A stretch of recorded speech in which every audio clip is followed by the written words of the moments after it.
Fox Sports. We are the Fourth. We are Minnesota.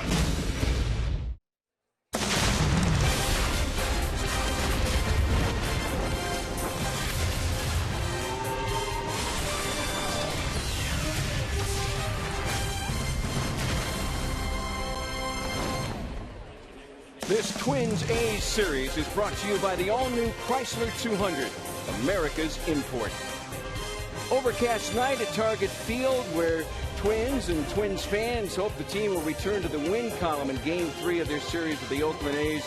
A special night that we celebrate the boys and girls club of the Twin Cities. Kyle Gibson returns to the mound tonight for Minnesota, where he's trying to build off his recent success and deliver his third consecutive quality start. The A's counter with Scott Kazmir, the veteran left-hander, has been on a roll against the Twins. This will be a night that Eddie Rosario will never forget. Called up from AAA Rochester earlier this week, Eddie makes his major league debut this evening, starting in right field, hitting eighth in the Twins lineup.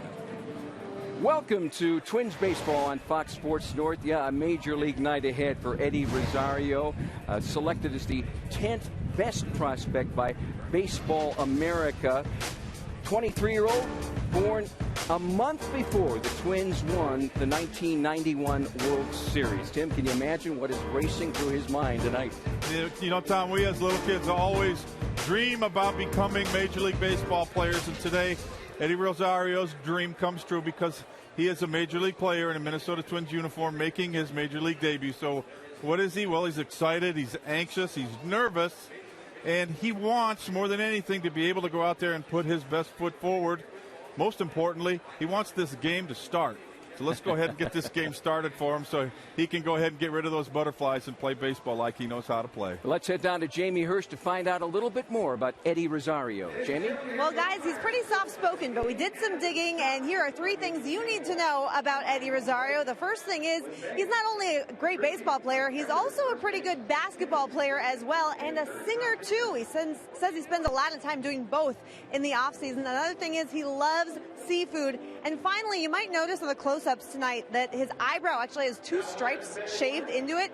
He tells me that's a big thing in Puerto Rico, where he's from, and it is his way of showing some Puerto Rico pride and some flair, if you will, tonight. Eddie Rosario batting eighth for the Twins and playing right field behind Kyle Gibson. And when we return here on Fox Sports North, Dick and Bert will take a look at how Gibson has finally started to find that consistency he's been seeking.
On all your home improvement.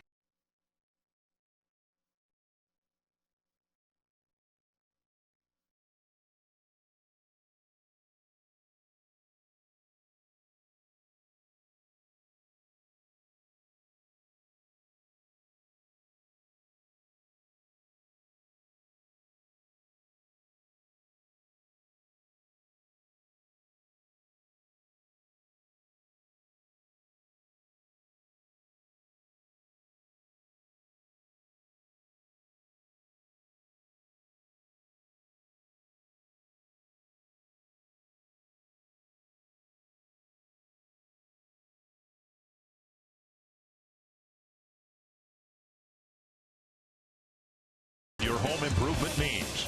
And by the all-new Chrysler 200, America's import. The Twins can put together a 7-4 homestand, maybe even an 8-3 homestand. An important 24 hours for the Twins. Game 3 with the Athletics. An important start for Kyle Gibson, who hopes to string 3 really good starts together in Game 3 here tonight. His mound opponent, Scott Kazmir, has been traditionally really tough on the Twins. And we've got clearing skies here at Target Field. Dick Bramer, Bert Blyleven with you for Game 3 between the Twins and the Oakland A's. And the Twins are hoping that Kyle Gibson has turned somewhat of a corner, that he can now become a consistently good and reliable starting pitcher. Yeah, Kyle, even last year, you know, he had a good and bad. He still won 13 ball games last year. And so far for Kyle this evening, he'll be making his 6th start. And his last 2 starts have been outstanding. 3 of his 5 starts have been consistent. And you mentioned, Dick, the last 2, he has been really sharp. Hopefully he's going to be sharp here tonight, because his mound opponent, Scott Kazmir, has been awesome against the Twins. 5-0 over his last 7 starts. The Twins have not beaten him since he was a member of the Tampa Bay Rays back in 2009. Last night, the Twins had a 5-game winning streak come to an end. They'd like to start another one tonight against the Oakland A's.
Major League field for the first time. He's heading out to right field. Moment he'll never forget. He is one nervous right fielder.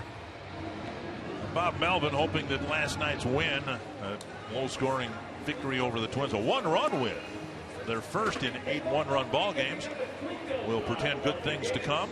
Menard's batting order for the A's in Game 3. They welcome back Coco Crisp to the lineup.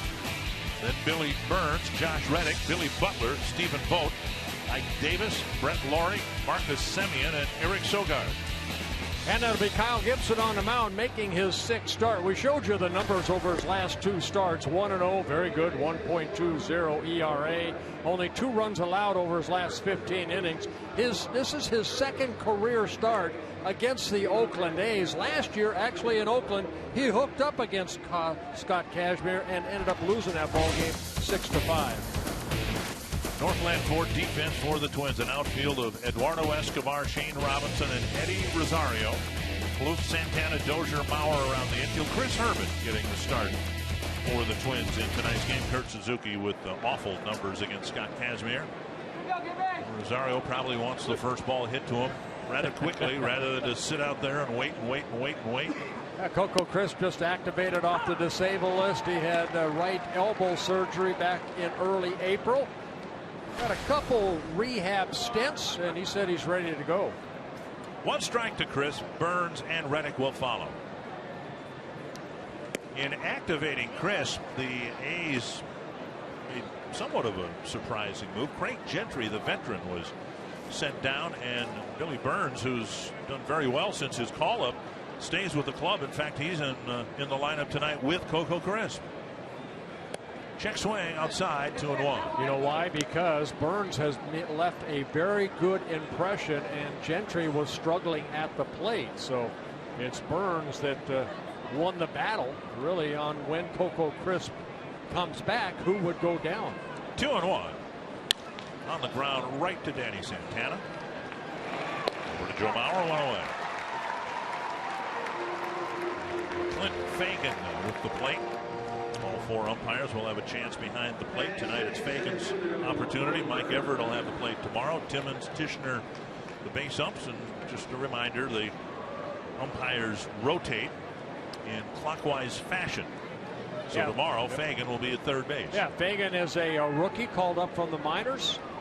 So he's doesn't get behind the plate too often in a big league game. Hopefully he will for many years. Pitches up to Billy Burns.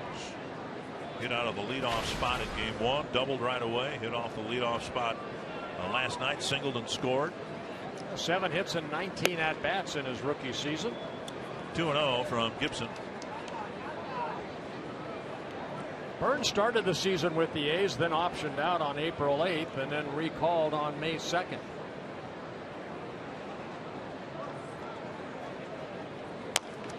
Dribble foul. Gibson with back-to-back really good starts in Seattle. 7 innings, just 2 earned runs, and then 8 shutout innings against the White Sox. And to me, what made that most impressive was he had no margin for error. The game ended up 1-0. And Gibson had very little breathing room throughout that game, and he kept putting zeros up on the board. Yeah, that was a game that Jose Quintana pitched very well against the Twins. Flip foul, 2-2. Gibson, in making his 47th start, he does not have a complete game, but that's as close as he's going to get. A couple times he has gone 8 shutout innings. Last year against the Toronto Blue Jays, he did that. Fly ball, center field. Shane Robinson back now in, 2 down. Part of a 4-game sweep that's been the highlight of the season so far for the Twins. Gibson last Friday was outstanding. He only walked 1. He gave up only 4 hits with 4 strikeouts. And fielded his position well. Had some very good defensive plays behind him. And that's how you pitch 8 shutout innings. 2 down, and here is Josh Reddick. A's have scored in the first inning in each of the first 2 games. 4 runs on Monday, a single run last night. Gibson would like to put up a 0 here in the first tonight. Strike 1 on the outside corner. A change up right there. So Gibson, who has a good fastball in the low 90s, and if he's on, he'll get a lot of ground ball outs like he did off the bat of Coco Crisp. Hard slider, slow curveball. And there's just missing down and away with an 88-mile-an-hour fastball. And then the changeup. He credits that changeup a lot that Neil Allen has really been preaching from day one in spring training for these starters to utilize more. 1-1 to Reddick. And fouled away 1-2. Well, the results have been encouraging in the pitching department, and there's a ways to go to be sure. But the Twins, coming into play today, have an ERA in the middle of the pack, 4.07 in the American League. The league average is 4.0, so the Twins are just a few ticks above what is the league norm. And it's a lot more fun if you're a Twins fan looking at your team in the middle of the pack rather than 14th or 15th, which has been the case. Right, and that's been so important, I think, for the Twins to get off to the start that they're at.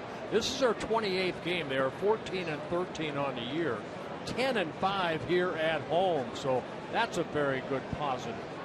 2-2 to Reddick. There's a dribbler. Hit it to him. He's a good fielding pitcher. Gibson makes the play and has a good 1-2-3 first inning.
At home.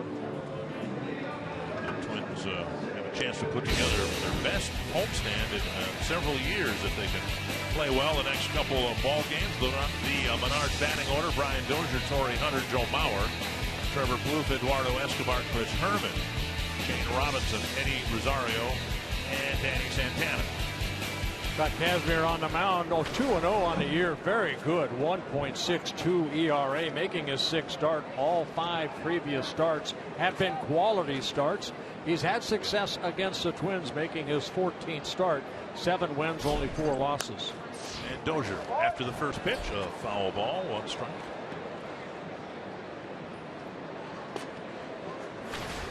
Dozier just 2 for 20 with a home run against Scott Kazmir.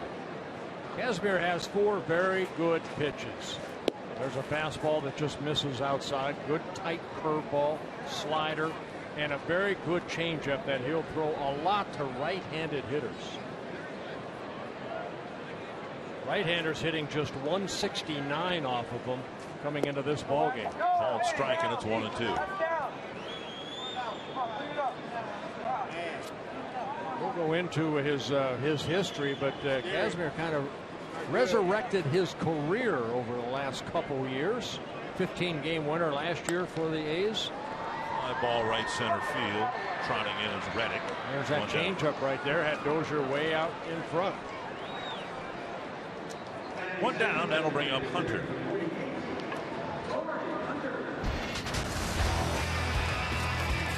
So far this season, it's been a good one. Look at their earned run average. 33 1/3 innings.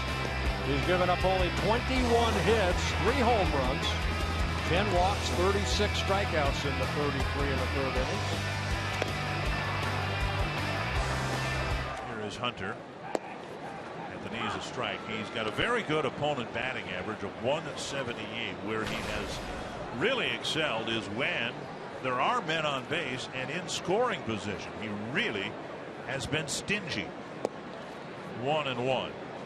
With men on base, he has an .063 batting average against. And with men in scoring position, the opposition just 1 for 20. Well, no wonder he's got a good earned run average. 1 and 2. You know what? If they can keep him healthy, that's always been the big issue with him.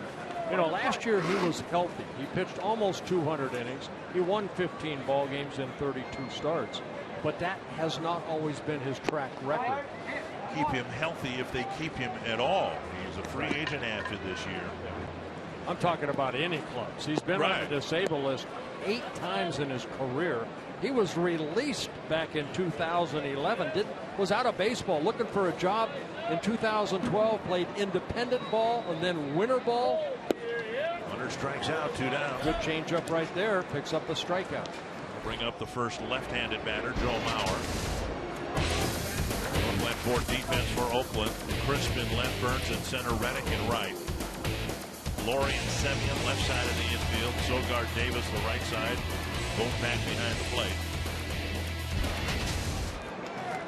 Mauer was going to be in the lineup, but catcher Chris Herman, a left-handed batter, is in. Eddie Rosario will make his major league debut, lefty against lefty, and there's strike 1 from Kazmir. As right-handers are hitting only 169, left-handed hitters are hitting 200 off of them this season. Right off the end of the bat, 2 strikes.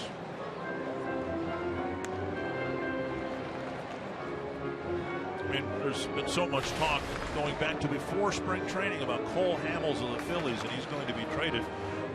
I've seen a lot more of this guy. This guy, to me, has got to be at the very top of the list if he's available at all. I would think a contender would make a strong offer to Oakland to bring him over. You think Billy Beane's maybe listening? Ground ball to first. Davis makes the play. A 1-2-3 first for both pitchers.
In the city night, it's all to benefit the boys and girls clubs of the Twin Cities. I'm Jamie Hirsch, pleased to be joined now by Twins Senior Director of Communications and Community Relations, Brian Donaldson. This is such a special night. We've got about 100 kids from the local boys and girls clubs of the Twin Cities here, all to just enjoy a ball game. Why is it important for the Twins to get involved with this organization? Well, you know, the boys and girls clubs do so much for kids in the inner city and the toughest neighborhoods in our community to really give them a chance, give them a place to belong. And for the Twins, that's important to reach out to those kids through the boys and girls clubs and support the good work they do. And I know this is one of several ways the Twins are involved with supporting the Boys and Girls Club. Another way is the banner out in right center field tonight that you guys have specifically for this night. What's it like for these kids to see a sign representing something they're a part of at a Major League Baseball game? Well, I hope it tells to them that they're part of something important and something big, and that the Boys and Girls Club is cool. And for us, it really honors the work that the staff and the funders of the Boys and Girls Club do to help these kids every day. We also have a great event our own Roy Smalley is involved with. It's called the Celebrity Waiter event coming up in July. Can you tell us a little bit more about that event and how it benefits the Boys and Girls Club? Yeah, it's fantastic. We've been doing it a long time. Started with Michael Kadire. Roy Smalley's kind of picked up the mantle, but you get to go to Capitol Grill and get served by current and former Twins. They serve as waiters or bartenders for the day. It's a ton of fun, raises a lot of money for a really good cause. It is a terrific event, and there is so much here to be part of with this Boys and Girls Kids in the City event. We'll hear from the Youth of the Year a little later in the broadcast, but Brian, thanks for the time. Thank you. Thanks for being here. To convert. Thank you, Jamie. Thank you, Brian. Bouncer left side. Plouffe gobbles it up. He has all day to throw across. Butler retired, third ground ball out already for Kyle Gibson. You know, always nice to put Brian Donaldson or anybody with the Twins organization on the air to show how much the Twins give back as an organization.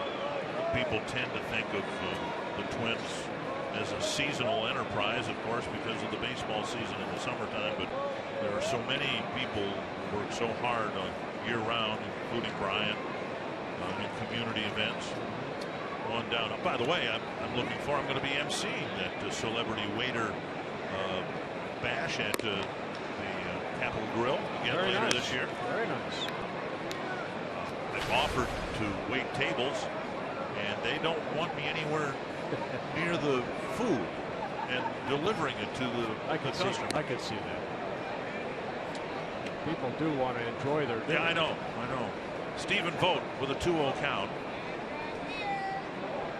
Vogt doing a nice job at the plate and behind it for the A's. There is a strike on the outside corner. Yeah, he has been red hot really early in the first 5-6 weeks of the season, hitting .358, third best in the American League. He's tied fourth in the American League in home runs and second in runs batted in. Gibson right where he should be, 2 down. Well, 4 of the 5 outs recorded on ground balls, so that's a good thing. Tonight's Cold Hard Facts are brought to you by Clean Crisp Coors Light. Best winning percentage against the Twins since the middle of the season of 3 years ago.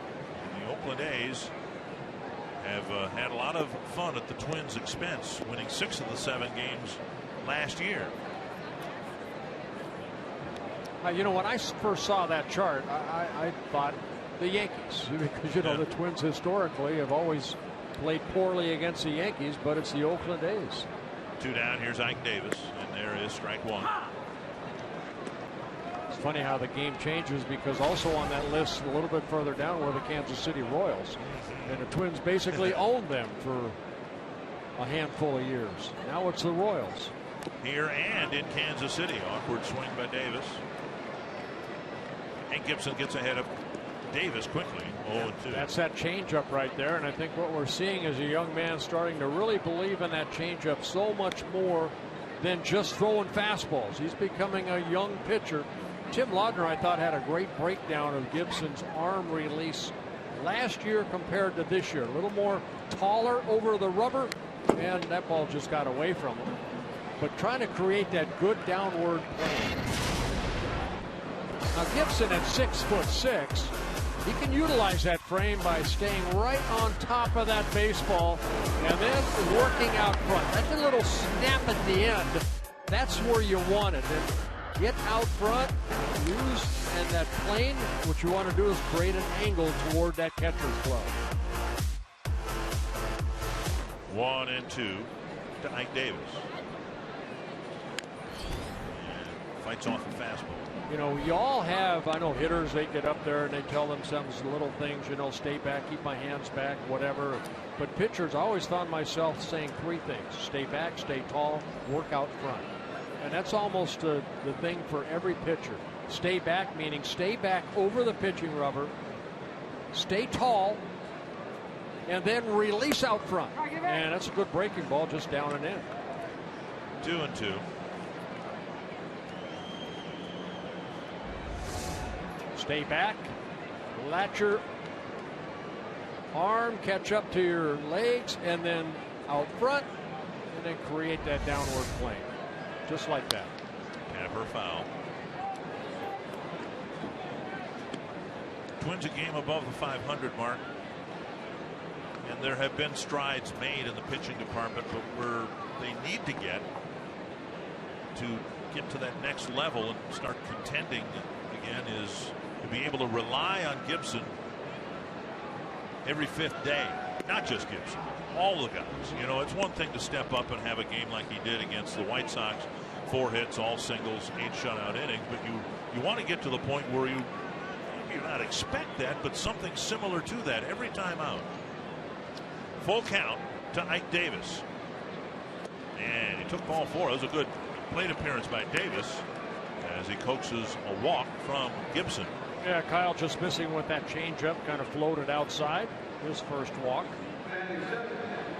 bring up Brett Laurie.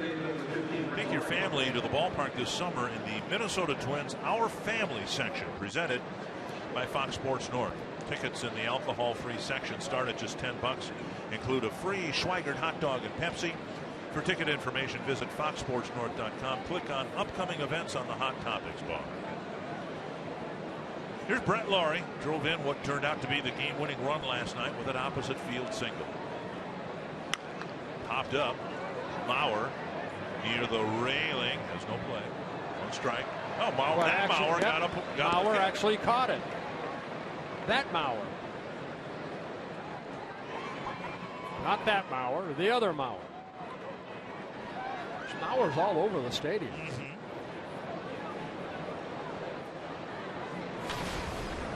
One strike to Laurie.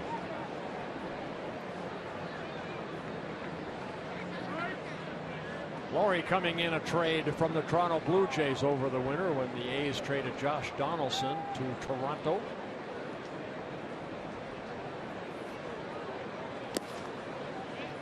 With a nice block and catch. Kyle, 27 years old, in his third season. 13-game winner last year. 31 starts. 179 and a third innings pitched. Hopes to improve on that this year.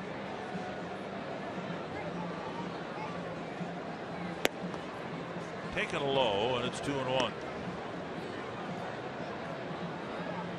Last two starts for Gibson, 15 innings, just 2 runs allowed, 9 hits. He's picked up some strikeouts too along the way. 3 2 starts ago in Seattle, 4 against the White Sox. And now he's fallen behind Laurie, 3-1. You know, right now I think Gibson, Kyle, would be better if he just realizes he can't strike out everybody, because he's not going to. He doesn't, you know, his average is maybe 5 per 9 innings over his career. But rely on that good sinker. Get ground ball outs like he's been able to get so far, and keep that pitch count down. It's hit to right center field. Robinson's got a long run. Davis rounds second to third. And the throw into Dozier. There'll be runners at second and third with 2 down, and suddenly the A's have a threat. Well, Laurie got the big hit in yesterday's ball game that drove in the second run in the 6th inning off of Brian Dunsey. And here, just taking that pitch the other way, his 5th double of the year. 2-seamer came right back into the swing, and Laurie hitting it the other way. And Davis going from first to third as Laurie scoots into second. And now Marcus Semien.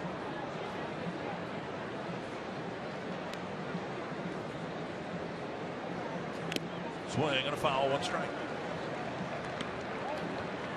The deciding run in last night's game in the 6th inning. Stephen Vogt got a 2-out walk, and 2 at bats later, Laurie delivered his single. Gibson trying to pitch around the 2-out walk, and ensuing double. 2 strikes. 2 good breaking balls so far.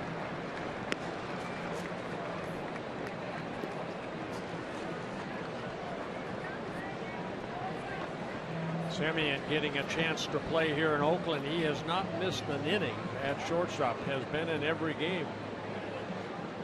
And for the A's, this is their 29th game. Inside. Last night, late in the game, Tyler Clippard, the closer for the A's, really went to work on Kenny Vargas. Got ahead of him 0-2, pitched inside not once but twice. It's a jam shot, but that's clearly what Gibson was trying to do, to work him in off the plate. Talk about repeating, and that's what Clippard did to Vargas. Then he threw that changeup, and Vargas had no chance. He's spinning around. But you know, when we've seen Kyle pick up some strikeouts, he'll throw that fastball down and in underneath that swing of some right-handers. He's tried it twice right now, but remember the first 2 pitches were breaking balls away. So we'll see what they do at pitch number 5. Softly hit to Santana. And that closes it out. A walk, the double. No harm done. No score after an inning and a half.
of the Year for the Boys and Girls Club, Jasne Patterson, had the opportunity to throw out the ceremonial first pitch here at Target Field.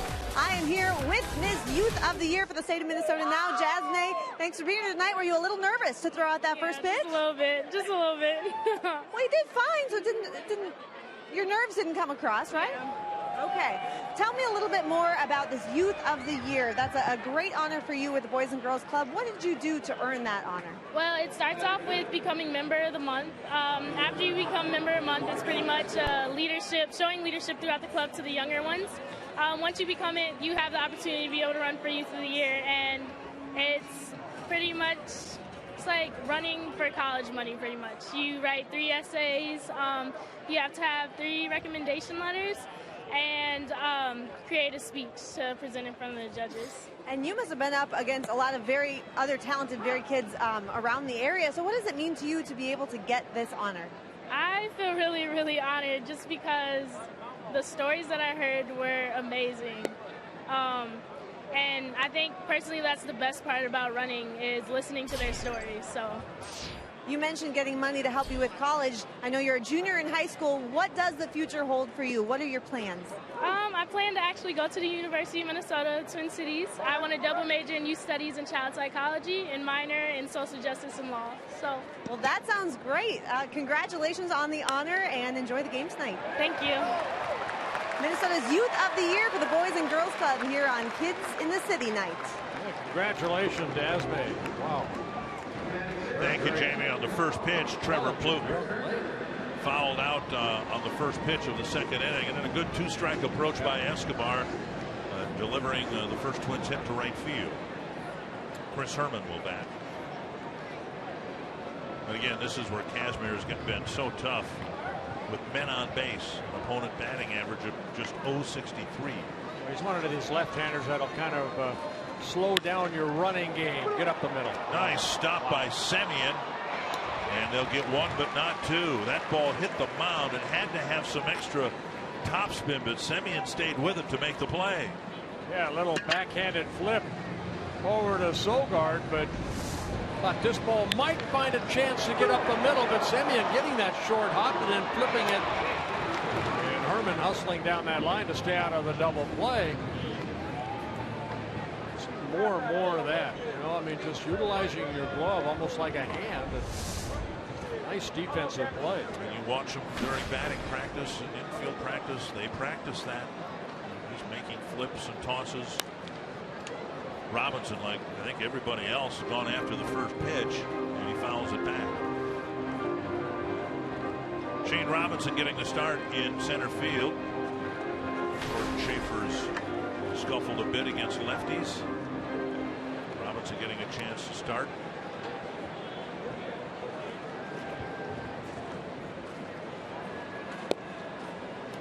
Strike 2 now to Shane Robinson, and in the on-deck circle is Eddie Rosario.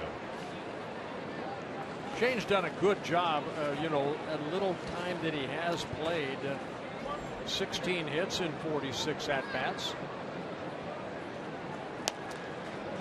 Robinson puts it in play to short right field. Sogard with the catch, and that takes care of the Twins in the second.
your link to what's next by NorthlandFord.com and your local Northland Ford dealer.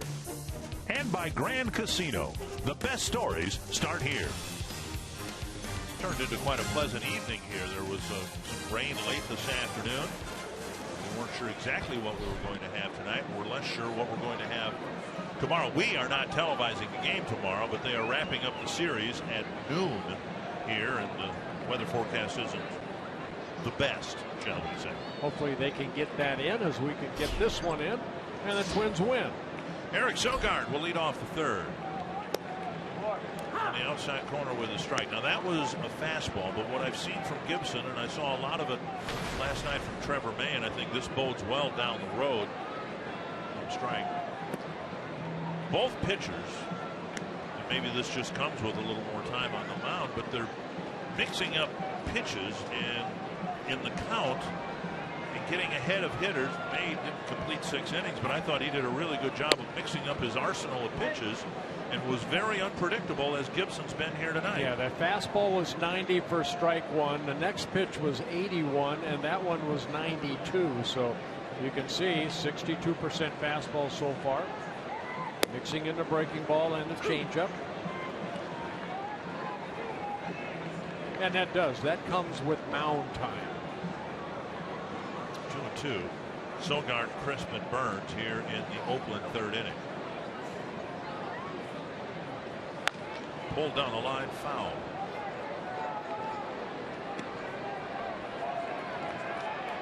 So Sogard, one of the veterans for the Oakland A's. He's been here for 6 seasons now. Originally signed by the Padres back in 2007 out of Arizona State. Traded over in 2010. And now outside, a full count. Gibson walked Davis with 2 outs in the second. And then fell behind Laurie 3-1 before giving up the double. This is a number 9 hitter. You can't walk him right here. You have to make him swing the bat. On the ground, 1 hop to Santana. 1 away in the third. Kyle Gibson, over his last 4 starts, has been a T-Mobile game changer. A combined 2-1 mark, 2.03 ERA, 26 2/3 innings pitched, and a .224 opponent batting average. That's the consistency that they're looking for Kyle Gibson, and hopefully he can carry that throughout the summer. You're going to have your bumps in the road, but it's getting back on that motorcycle or car and going level again rather than hitting those bumps. Strike 1 to Coco Crisp. Hit a bouncer to short his first time up.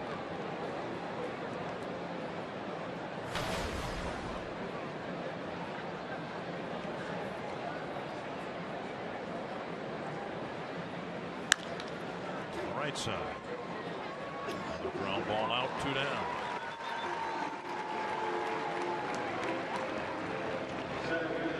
Yeah, 6 ground ball out so far for Kyle Gibson.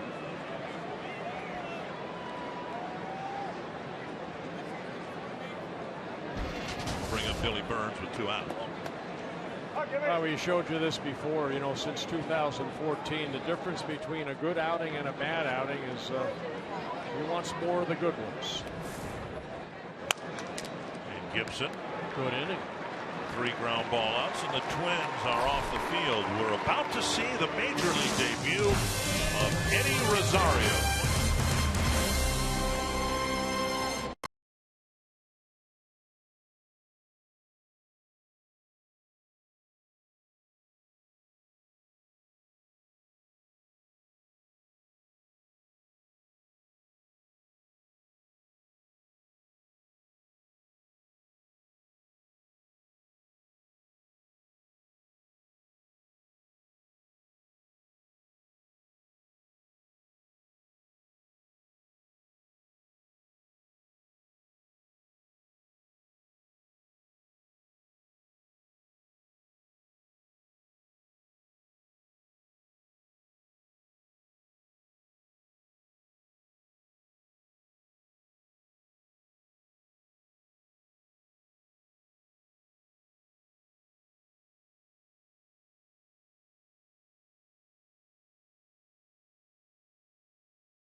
Left-handed batter has his family here, and this will be very well documented throughout Puerto Rico. This is awesome. All right, Eddie, get mom and dad a hit right here. Get it over with. Rosario down in Rochester, 23 ball games, hit 242, 3 home runs, drove in 12. Drive to left field.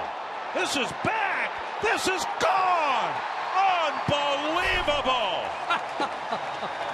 Absolutely unbelievable. Wow. I got goosebumps. Unbelievable. Wow. I can't believe that. That is just tremendous. Oh, they give him the silent treatment.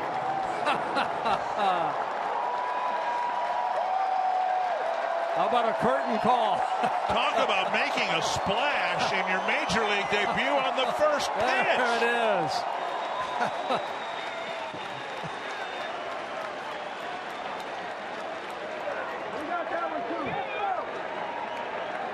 Oh boy. That is, I can't believe it. It was rattled Cashmere a little bit. He's been a little bit wild on the first 2 pitches. But Eddie Rosario, first pitch, home run. Is it that easy? Rick Reddick was the first guy to hit a home run in his first major league at bat. Then Dave McKay did it. Gary Gaetti did it. Andre David did it. And now Santana shoots one into the right field corner. A home run followed by a triple.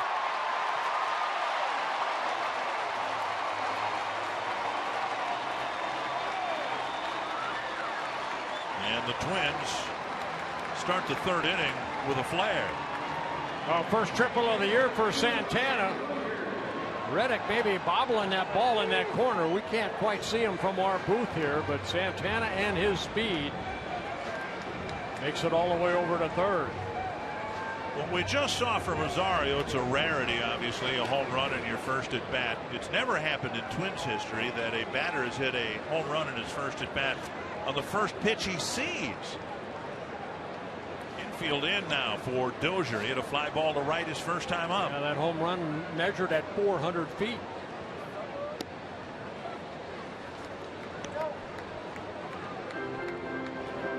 Flew his family in yesterday.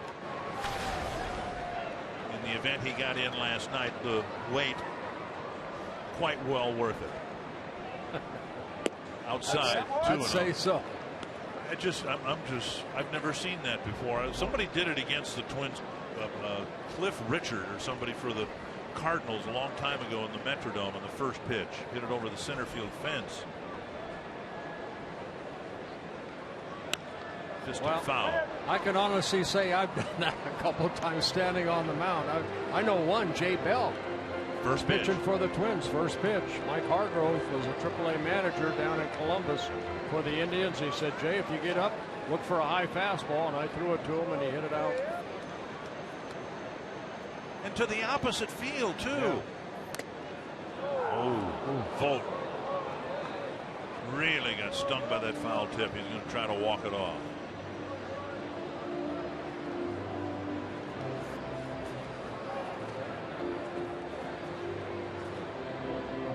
The Kurt Suzuki school of catching toughness. He got out to the mound. See him, that hand right there. Right above the knee guard.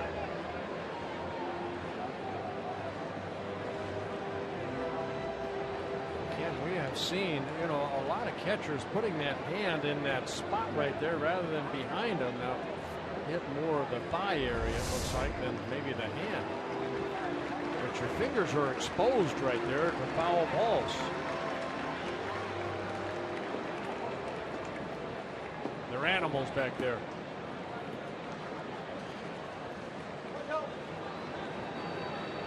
Two and two to Dozier. He's trying to get Santana in from third. See if he can shoot it by the drawn-in infield. 3-2. Hunter on deck.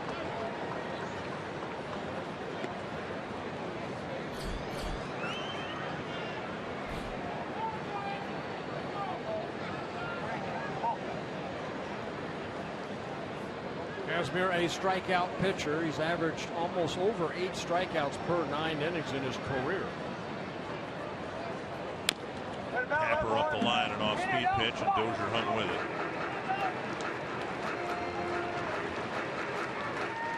Well, for the Twins, this is their 28th ball game. This is the 13th time they've faced a left-handed starter. Twins are 8-4 in those other games that a left-hander started a ball game against them this year. This is the 5th lefty on this homestand that they will face.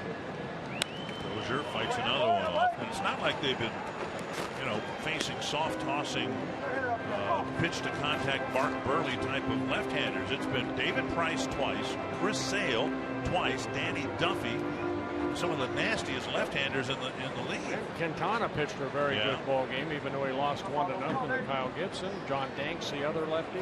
Quite a battle here. Dozier trying to get Santana in from third, and he walked him.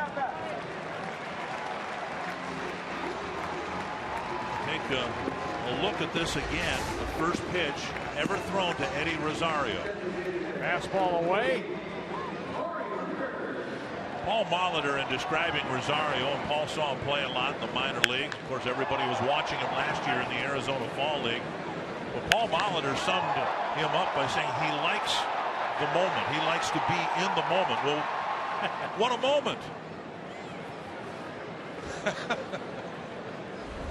First and third, nobody out. Here's Hunter. Now, there are a lot of people in baseball who think that the triple is the most exciting play in baseball. And we've had one of those this inning, but I doubt anyone's going to remember it. It came 2 pitches after a moment I don't think we'll ever forget.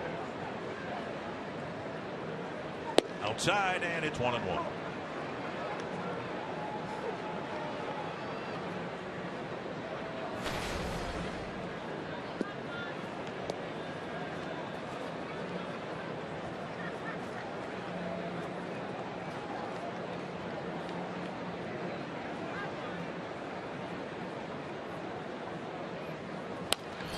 Fouls it back, 1-2. Now it's nice too that he did it at home. I'm sure whoever ended up with that baseball will be more than happy to surrender it to Eddie and the family. That had happened in Chicago, maybe not so much. Or Cleveland or Detroit, anywhere but here. All back. The Twins are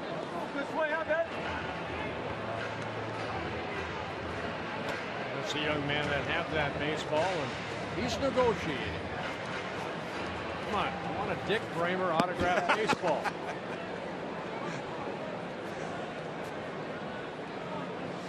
One and 2 to Hunter, having a battle again here with Kazmir. Poke to right. It is down for a hit. Dozier around second on his way to third. And the Twins take a 2-0 lead.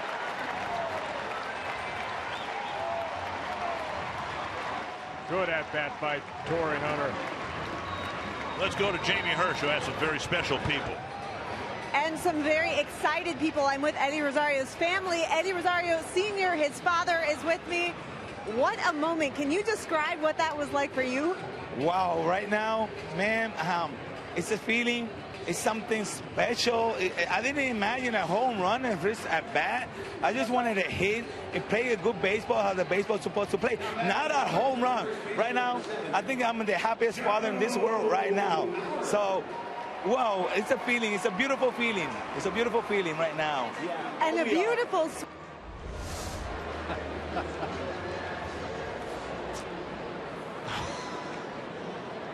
Started jumping up and down pretty high. Nothing. I just grabbed the bat. That's it. Everything else it was in my eyes, not in my hands. So, wow, Oh my God, I can say that much. You know, anybody who got the video, please send it back to me because this is great. This is great. We'll make sure you see that over and over again. I'm sure you'll be replaying it forever. Now, walk me through the timeline for you personally. You guys are from Puerto Rico. When did you fly in? Yeah, yesterday yesterday afternoon. Yeah, around 2 o'clock in the afternoon, we got to the airport downtown Minneapolis and to the Garden Hill Hotel. So we've been here since yesterday, walking on the stadium, all downtown Minneapolis, beautiful city. Oh my God, this is great. This is a dream come true for me, because I used to be a baseball player. But for our family, his mother, you can ask her how she feels. She knows how to say happy and all that kind of things, right? How do you feel, Mom? Happy. Yeah. Estoy demasiado contenta. Yeah, she's so happy, emotional, very excited. So I think she's a British mom right now. You know, this is great. Well, what a journey for Eddie and what a journey for your family. Congratulations on an incredible moment. Thank you, and I hope Eddie be a Minnesota Twins player for a long, long time. I like the city, and we like everything around here. And can I say something else? Yes. I want to say hello back to my hometown, Guayama, Puerto Rico. Hey, guys, see you tomorrow. First hit home run, Rosario. We'll be talking about that for years to come in Puerto Rico, guys. That is great. That is great. 2-2 to Mauer. Nobody out. The Twins have 2 on the board, 2 on the bases. What an opportunity for Eddie Sr. and Maria, his mother, to watch that. I don't mind telling you, my eyes have been watering all week because of allergies. My allergies are better today, and my eyes haven't watered this much. What an incredible moment for that family, and to see the facial expression of the whole family, their eyes getting larger as the ball is heading toward the warning track. Beautiful thing. Beautiful thing. 2-2 to Mauer. Twins have Kazmir on the ropes. And Mauer strikes out. Torrey broke towards second and then stopped. And Mauer strikes out, leaving 2 men up. This is one of the magical video sequences I've ever seen at a baseball game. Everybody up. We showed them with the cell phones up, recording it. And then to see the realization on their faces as the ball was disappearing, and then he gets to the dugout, nobody there. Yeah, a couple high fives, but then the old silent treatment. Down the left field line, Plouffe sends it foul. And it's 1 strike. And not a lot of room down that left field line between the foul line and the stands. And Plouffe maybe a couple feet from maybe being an extra base hit. Mauer striking out, leaving Dozier at third, and now Plouffe's task here is to make this a 3-0 game. Well, Trevor in that number 4 spot to pick up some runs batted in. He leads the club with 15.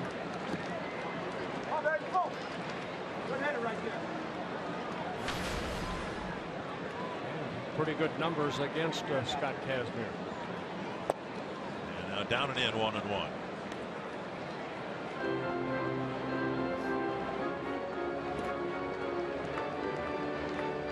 For the record, Rosario, the 7th Twin to hit a home run in his first major league at bat, most recently by Eric Fryer. It's a strike, 1-2. Eric Fryer did it against Tommy Malone when Malone was pitching for the Oakland A's.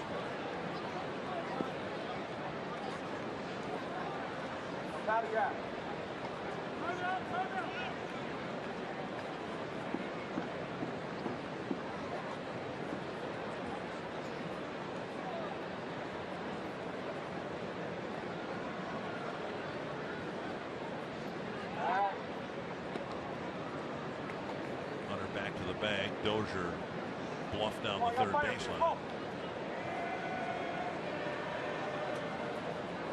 And we mentioned it again. Kazmir's been so good with men in scoring position. He struck out Mauer, freezing Dozier for the moment at third base. Now he's ahead of Plouffe.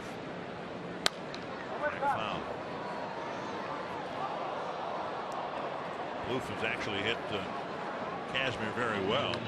7 hits in 20 at bats. here, a 350-foot fly ball would serve the Twins rather nicely. I'd like to get that third run in against this tough lefty.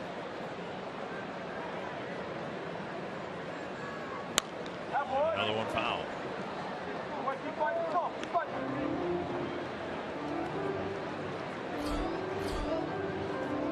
See, 12 pitches in the first, only 9 in the second, and this will be pitch number 30 here in the third.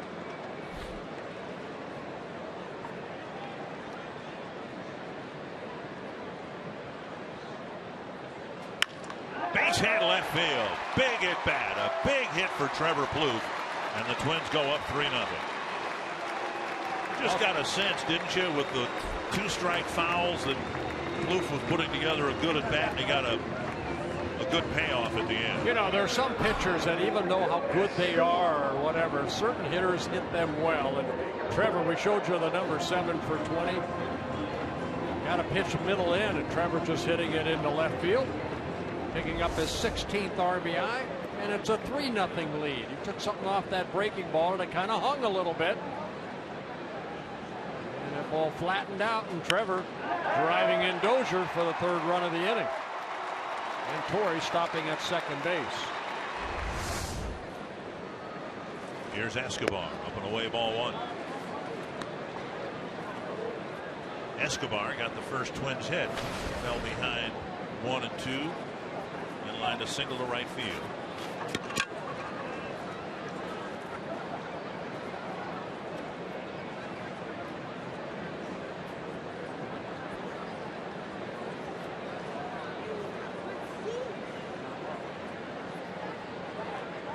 Second, and over Hunter's head, nearly into center field.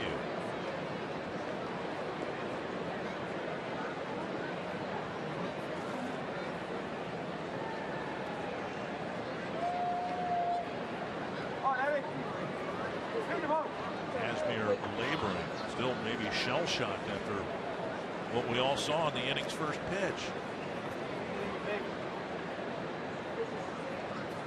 Fouled back, and it's 1-1. Good swing right there by Escobar.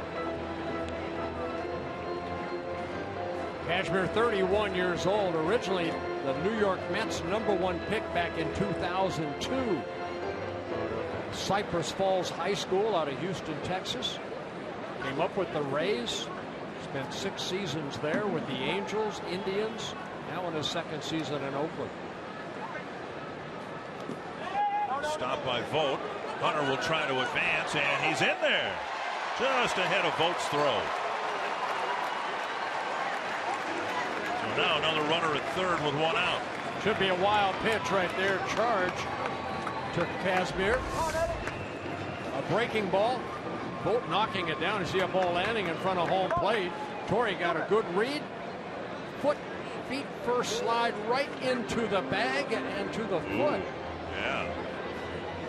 He slid right into the foot, and I think that's Laurie's contention for the replay, that maybe Hunter never did touch the bag, or at least not before the tag.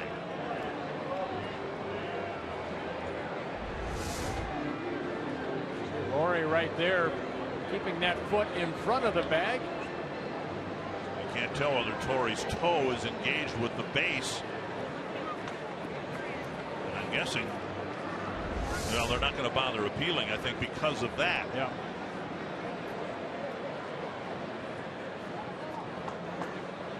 Now Escobar with a 2-1 count.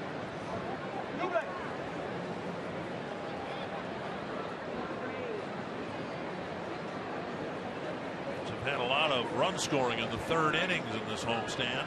So far, 3 on the board.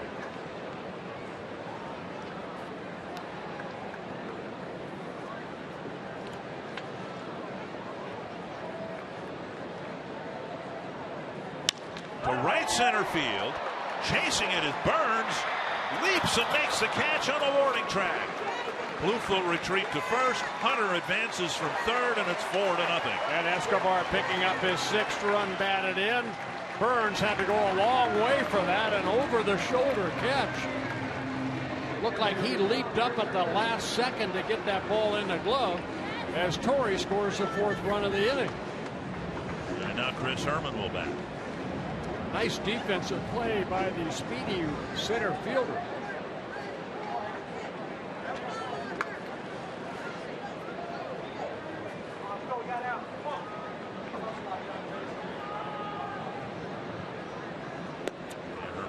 strike.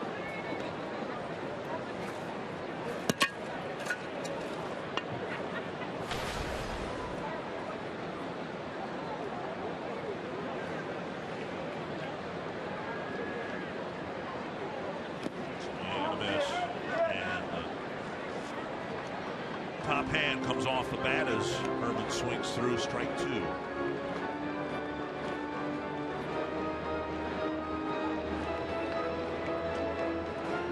And 36 pitches so far this inning.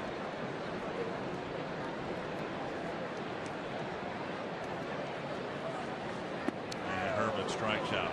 A 4-run inning. We will leave you with one of the best moments ever on Twins television.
After an electric moment to trigger a 4-run inning. Now the 4th inning, and Gibson delivers just off the plate to Josh Reddick.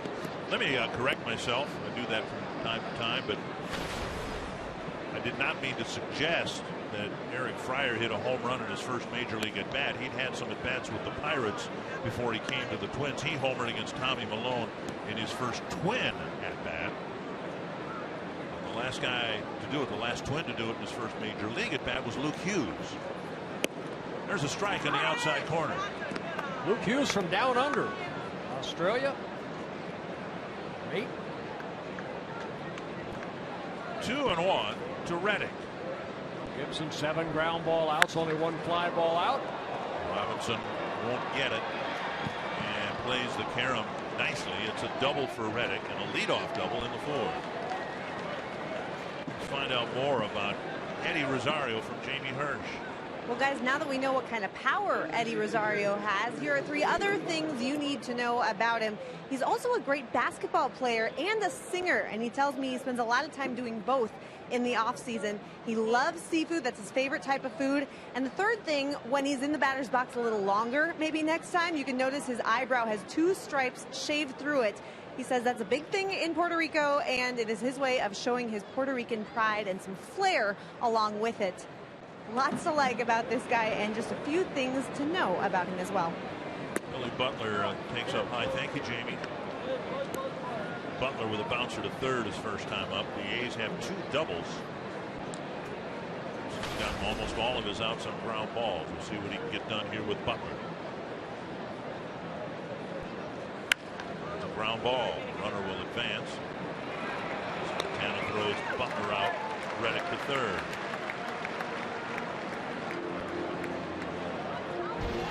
Sanford Health injury report. Eduardo Nunez put on the 15-day disabled list last night. The Twins making the announcement, calling up Doug Bernier, who has injured his oblique in batting practice a few days ago. They were hoping that shutting him down would cure the problem. He tried taking batting practice yesterday and couldn't continue. So the journeyman infielder Doug Bernier, one of the favorites in the organization, gets the call up. Outside, ball one. Yeah, Doug got a call up a couple years ago, and then last year. A lot of time in the minor league, so he is cherishing every moment he's up here.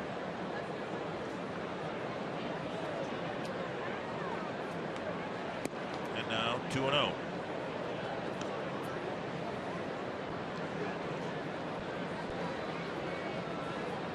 .59 pitches, 33 strikes for Kyle Gibson. 1 walk, no strikeouts. Infield playing back. And there's the outside corner, 2-1. Took something off that pitch.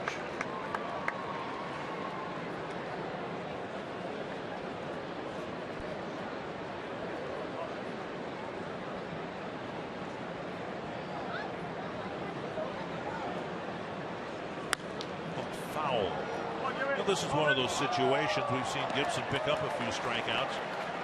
It seems like his strikeout pitch is a breaking ball, particularly to left-handed batters. A slider down and in. He'd like to strand Reddick at third if he could.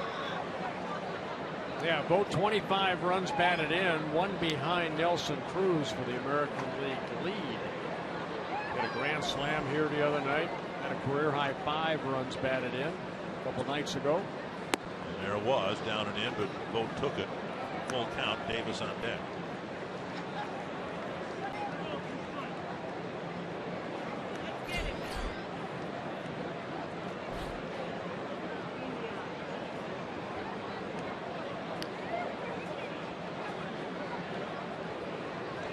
Struck him out on the breaking ball. Looked like he took a little bit off. That's a changeup right there, and first strikeout comes at the right time for Kyle Gibson. 2 down. He missed with that slider on a 2-2 pitch and then pulled the string. Both swinging through it.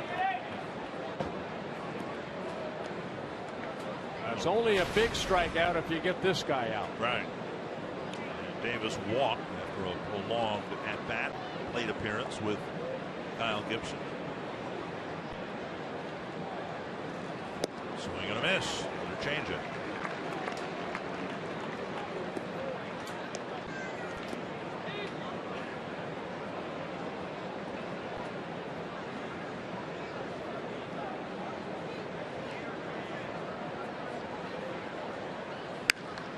Pop fly, Plouffe back, end of inning. The A's waste a leadoff double, and the Twins still lead 4-0. And Eddie Rosario is going to hit again in the bottom of the 4th.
you by the all-new Chrysler 200, America's import. In the bottom of the fourth, the Twins have a 4-0 lead. The hitters will be Shane Robinson, Eddie Rosario, and Danny Santana. Robinson takes a strike on the outside corner.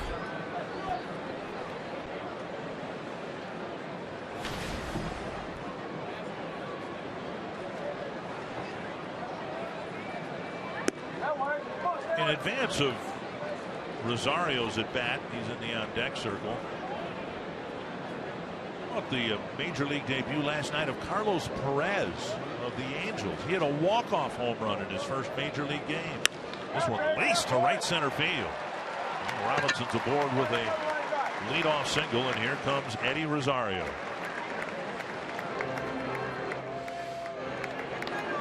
Get a chance to put this graphic up during his first at bat. Yeah, 23 years old from Puerto Rico, signed by the Twins in 2010. Out of Puerto Rico, out of high school. 6 minor league seasons, a .290 career hitter in the minor leagues.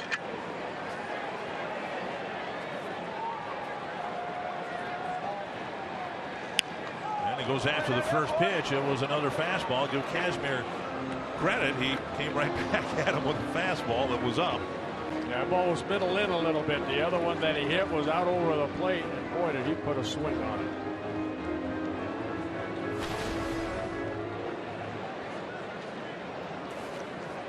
29th player in Major League history to homer on the first pitch he saw.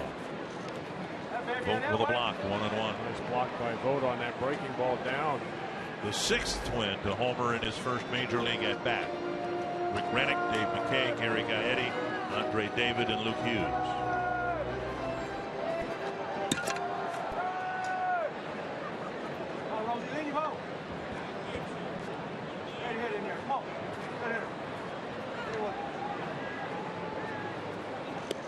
And 1-2.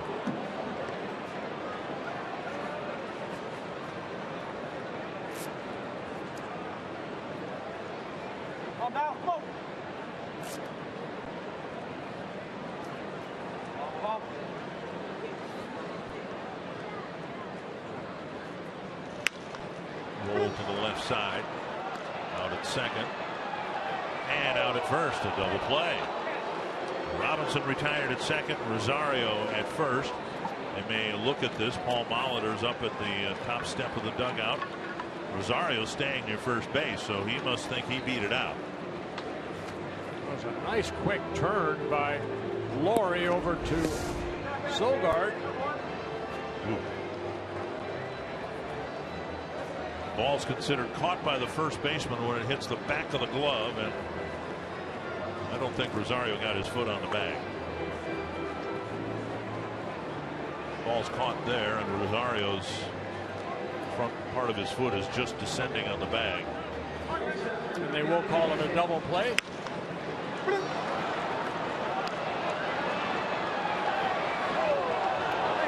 Play going 5-4-3.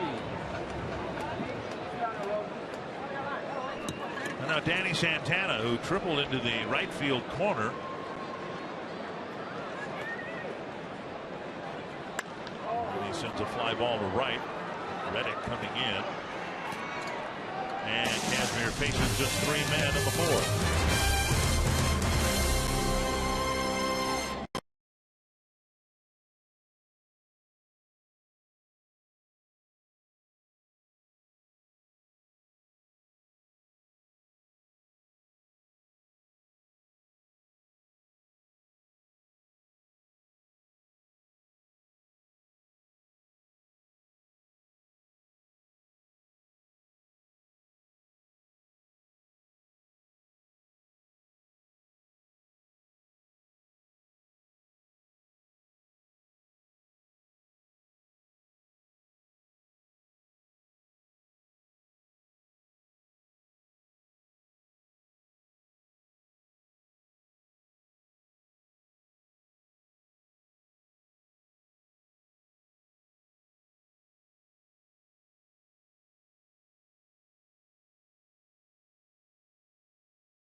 Pepsi fans of the game, of course, the Rosario family.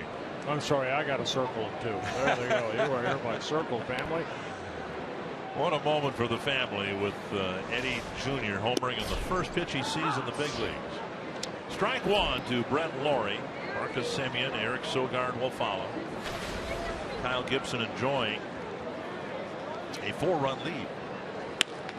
Lined out of the reach of Santana. And Lawrie has his second hit. Third hit off of Kyle Gibson. First single, the other 2 hits doubles. CarSoup.com trivia question tonight. Who was the last Oakland pitcher to lead the American League in earned run average?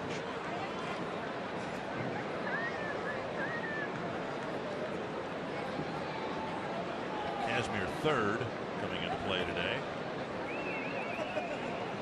Going to go up tonight. What a stop by Chris Herman.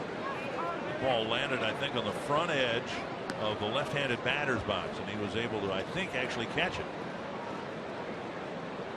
So Laurie's still at first. The double play still in order. And Kyle Gibson's been able to get 7 double plays turned behind him so far. This is his 6th start. Semien pretty quick out of that batter's box. High and tight, 2-0. Gibson went through a stretch last year where he had 22 consecutive shutout innings.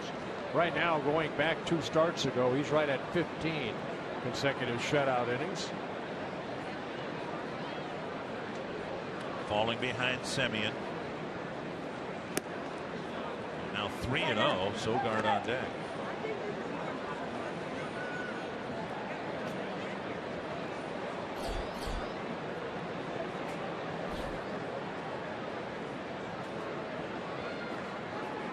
Semien probably taking a pitch here, as he does. Looking down at Mike Gallego, the third base coach. Gallego, big part of the glory years of Oakland in the late 80s, early 90s. And now strike 2. Gibson has walked 1. It was a 2-out walk to Davis. Lawrie followed with a double, but Gibson got a pop-up to get out of the inning.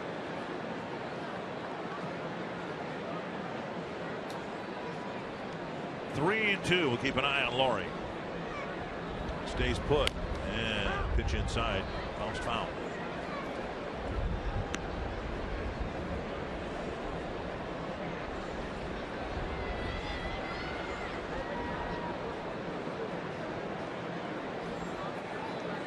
Have cleared.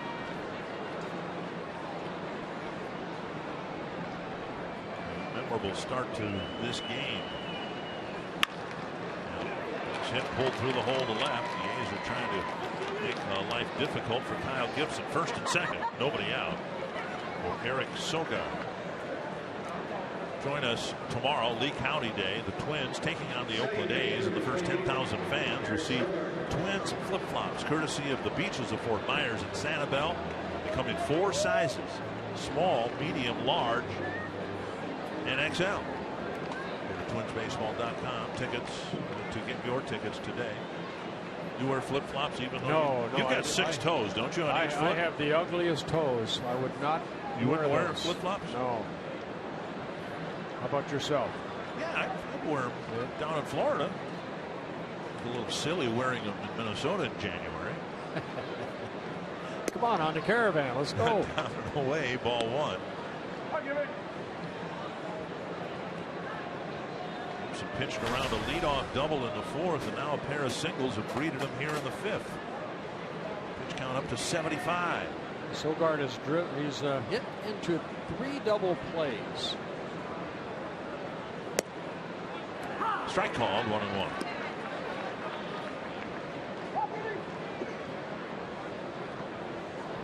Just a lot of pitches for Gibson. 76 right now. Needed 27 in the 2nd inning.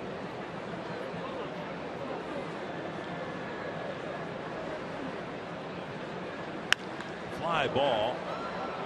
Robinson. And miscommunication in a collision, but Escobar held on to it. They both called for it, and Escobar, I think, is supposed to peel off on that play. Right. One down. Look, Robinson, I think, got the worst of that little collision right there. And Escobar cutting in front of the center fielder and then getting the ball back in. But it got spiked. Or just got the wind knocked out of him, maybe.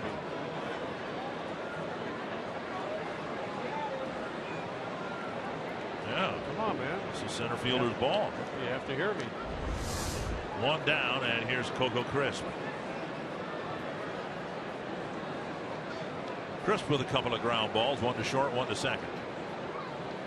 Fox Tracks presented by Chrysler. Gibson falls behind 1-0. Tigers leading the White Sox 3-2 in the fourth. Cleveland looks like they're going to beat a left-handed starting pitcher. They've already knocked out Danny Duffy. They lead Kansas City 5-0. Duffy with some control issues in Kansas City tonight. Way out in front of the changeup. 1-1. Coco Crisp in his 6th season with the A's, 14th season overall. Career .270 hitter last year, hit .246.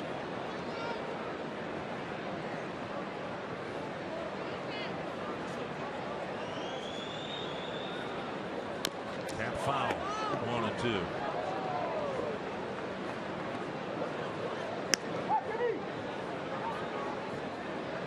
A's are hoping to catch a spark with the return of Crisp, but he's not a relief pitcher.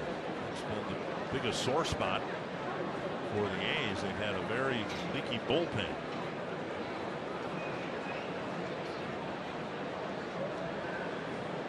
One and two to Coco Crisp.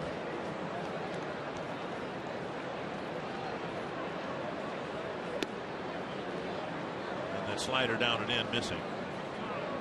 2-2. Haven't seen too many sliders that he has been able to throw over for strikes. It's mainly that fastball, whether it be the 4-seam or the 2-seam, and then a very good changeup here tonight. 7 ground ball outs of the first 9 outs he's been able to get. All right, there it is. Perfect. Absolutely perfect. And Bauer with a nice stretch, keeping a foot on the bag. Santana nearly hooked his throw, but it's a ground ball double play, and the A's come up empty again. You're watching the A's and Twins, brought to you by the all-new Chrysler 200, America's import.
Inside the Minnesota Lottery winner's circle, We have $100 worth of scratch-offs courtesy of the Minnesota Lottery for Jack, who is chaperoning a whole bunch of 6th graders all the way from Little Fork, Minnesota. That's quite the hike. How far did you guys drive today? It's about 280 miles here, and this is our annual trip. We do it every year, and it's a big end of the year thing for the kids, and they extremely enjoy it. So. And we've got about a dozen Circle Me Bert signs up here. Was that a class thing? Was that a collective effort? For the last week, if they have any free time in class, they enjoy making signs, and that's what they do. It's all about coming here and having fun. All right, well, it earned you $100 worth of scratch-off tickets, and all of them were circled by a Hall of Famer. Pretty cool. Awesome. Thank you. Little Fork, Big Falls Elementary School, you are all hereby circled. That's a long way to come to a ball game. Up north, yep, it's way up there. 1-1 the count to Brian Dozier, and now outside.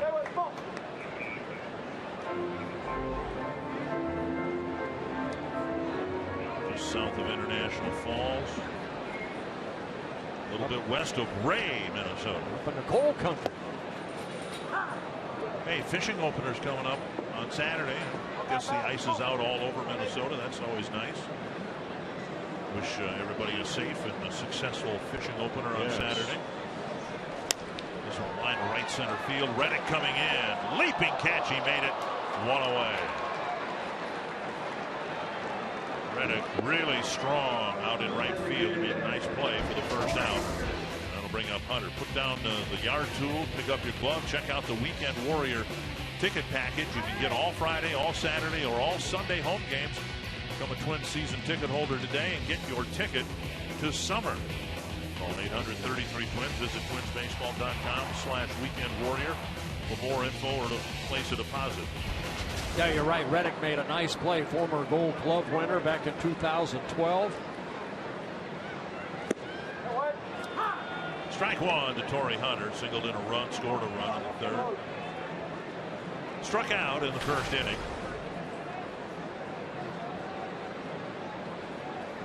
Swing a foul.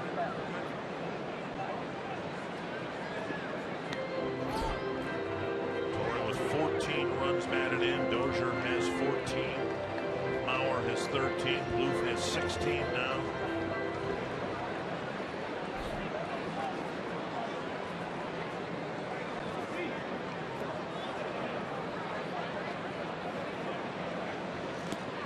And 1-2.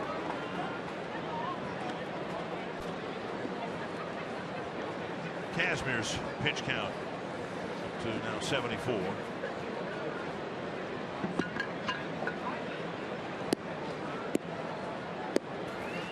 And the breaking ball down and in. Strikeout Hunter. Second time Torrey's gone down on strikes, and that'll bring up Mauer. And strikeout number 4 in the ball game for Kazmir. Mauer with a bouncer to first and a strikeout. His average actually dropping down into the 280s now. And the strikeouts are starting to pile up again. 1 for 10 in this series. He was locked in for about a week and a half there, and he was swinging the bat about as well as he ever has. Ball one.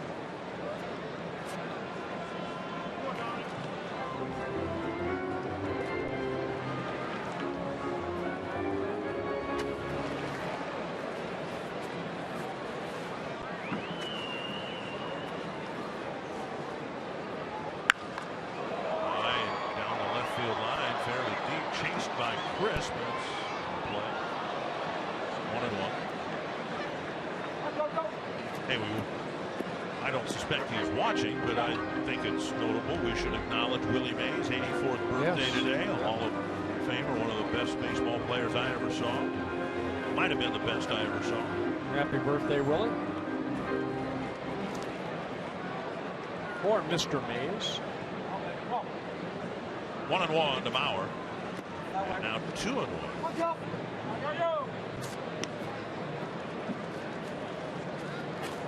Willie Mays led off the 1965 All-Star game at Metropolitan Stadium with a home run.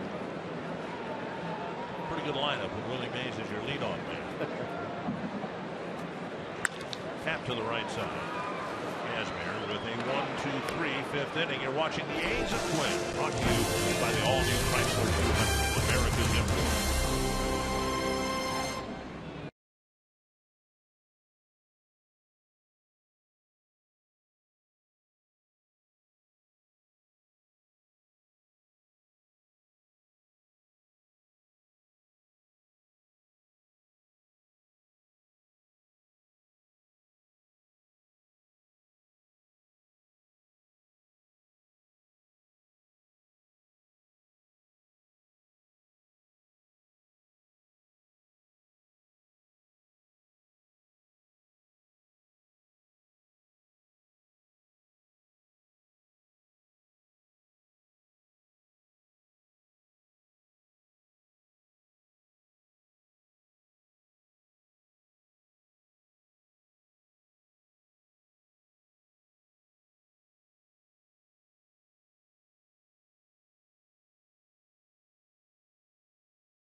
All-new Chrysler 200, America's import. One of the most electric moments in Target Field history occurred leading off the third inning. Eddie Rosario, in his first major league game, in his first major league at bat, on his first major league pitch, went oppo, hit a home run to left field, and dropped it about 5 rows in. I mean, this wasn't a wall scraper. Billy Burns leading off the Oakland sixth. Big swing and a miss, strike one. Yeah, big double play off the bat of Coco Crisp to end the top of the fifth inning. Now Kyle Gibson back at work. He's given up 4 hits, a couple singles, couple doubles. And now in the dirt, 1-1. Burns, Reddick, and Butler. A's have had chances to get back in the game, or at least get a run. They had a leadoff double in the fourth, didn't score. A pair of singles to start the fifth, and didn't score. Walking a double with 2 out the inning before that, back in the second. 1-2.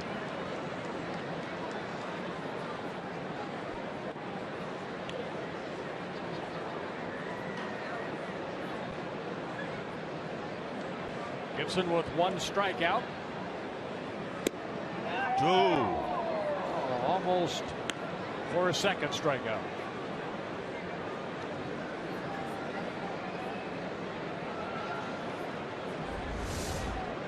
Just missed inside. Got that backdoor 2-seamer. Roller to third. Blues made a lot of plays going to his left. Doesn't have any spare time with Burns flying down the line. He can motor. If you just joined us, what a moment for Eddie Rosario and his family. Well, in the bottom of the third inning on the first pitch, Eddie Rosario in his first major league at bat, a home run. And the Twins proceeded to add 3 more hits and took a 4-0 lead. Kyle Gibson, 5 1/3 innings so far of shutout baseball. And that's a big double play right there, and a good play by Joe Mauer. Josh Reddick takes a fastball up, ball 1. Reddick with a double his last time up, hitting it off the fence in center field. Changeup floats outside, 2-0.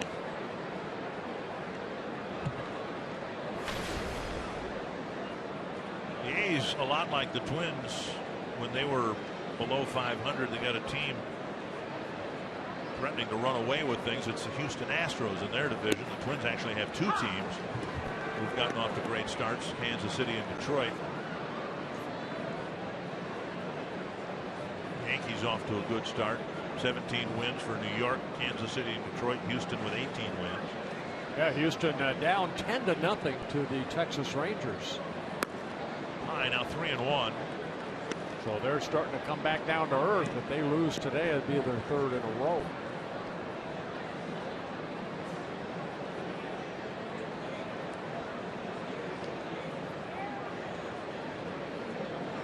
And now a walk to Reddick puts him aboard with 1 out. Second walk by Gibson. And Billy Butler to the plate. An update on tonight's DraftKings players to watch. Lester with 3 hits allowed, a run so far against the Cardinals. Victor Martinez, they timed his home run trot at 28 seconds. He wasn't hot dogging it. He's just having a hard time moving. Brett Laurie with a good night for the A's. Torrey Hunter with an RBI and a run for the Twins as the designated hitter. Here's Butler. And there's strike 1. Butler with 2 ground balls pulled to the left side. 1 to Plouffe, 1 to Santana. Gibson will take 1 more of those.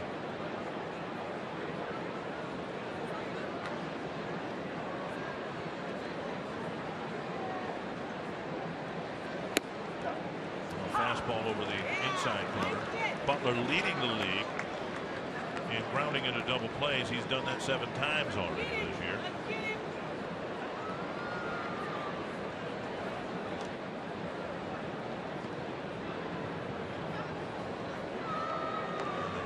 Play that we showed you that wrapped up the 5th inning for the A's.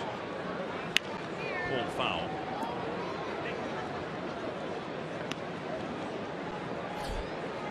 Butler checking, making sure that bat is not cracked.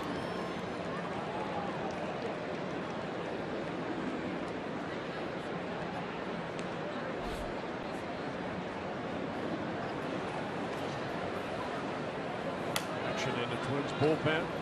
Got 5 2/3 innings from Trevor May last night. They'd like to get a full 6 from Gibson.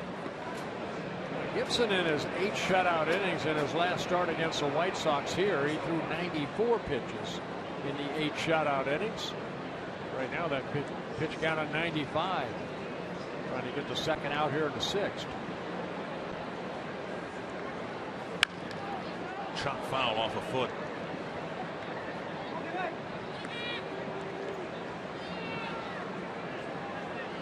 Nine games into an 11-game homestand, and the Twins have a mark of 6-3. 5-game winning streak in the middle of that. There was a game that was about where this game is right now. Twins had a 4-run lead in the 6th inning. The series finale against Detroit. That one slipped away from the Twins. 2 strikes to Billy Butler. Pop up and Dozier has a play. 2 down.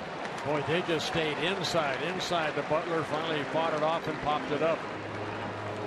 Follow Twins baseball all season in 2015 with MLB.com At Bat, the #1 app for live baseball. At Bat is up to the moment, at any moment, with in-game highlights, live look-ins, replay reviews, radio broadcasts, StatCast, and more.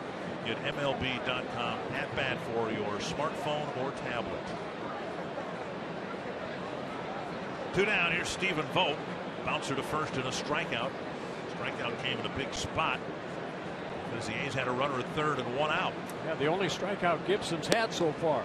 Breaking ball over for strike 1, and that's what I was talking about before. We saw it from Trevor May last night. Instead of first pitch fastball in for a strike, throw strike 1, but throw an off-speed pitch for strike 1.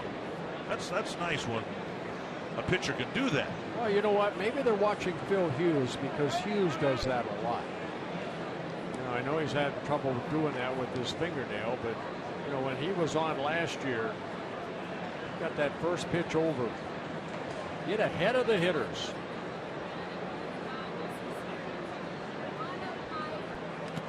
That kicks away from Herman, and it'll roll near the Twins dugout. On to second goes Reddick. A wild pitch charged to Gibson. For Kyle, his 3rd wild pitch of the year. And moves Reddick into scoring position.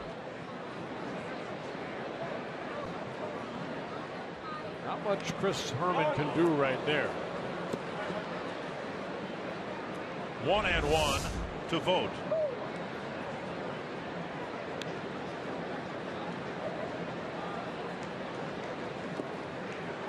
And out in front of the off-speed pitch. That's such a devastating pitch for Gibson. Comes in 83, 84 miles per hour. Yeah, the second inning needed 27. Other than that, not bad. But right now at 100, most he's thrown in a ball game, 109. That came here against the Royals back in the middle of April. 1-2.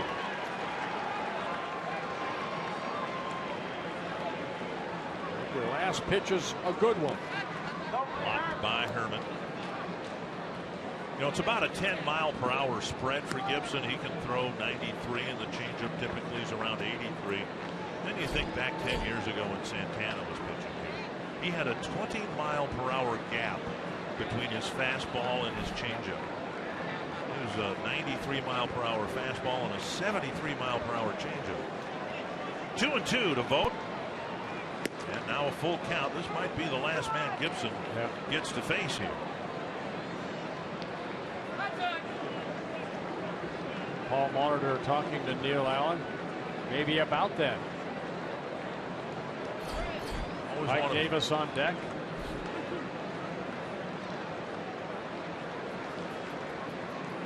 Three and 2 to Stephen Vogt. Tap toward third and a foul ball. Yeah, we saw that in last night's ball game. Trevor May unable to get that final out, and you know, Brian Dunsing, I mentioned even as a starter, former starter, I did not want the reliever to come in. Kyle Gibson would like to finish 6 right here, and then whoever comes in would like to start the inning. Dunsing up in the bullpen.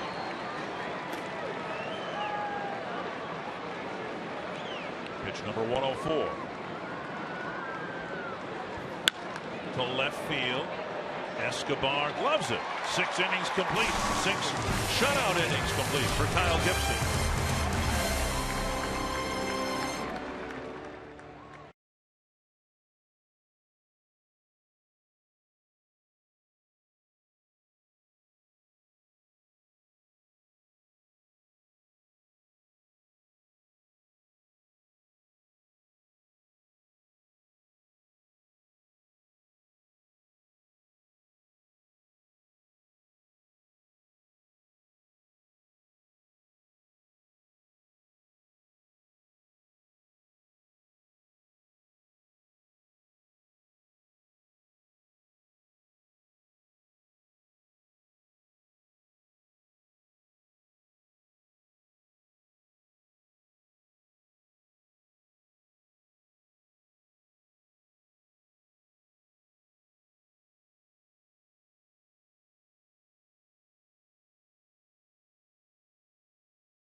Presented by Toyota.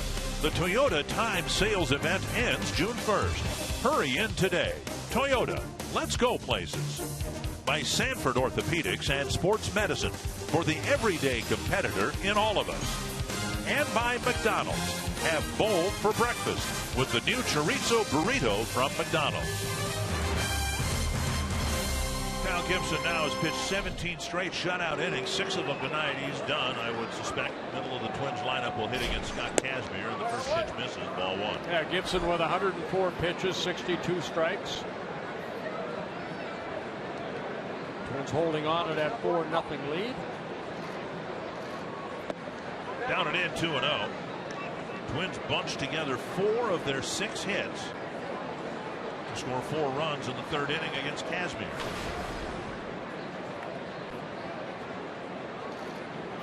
(3-0).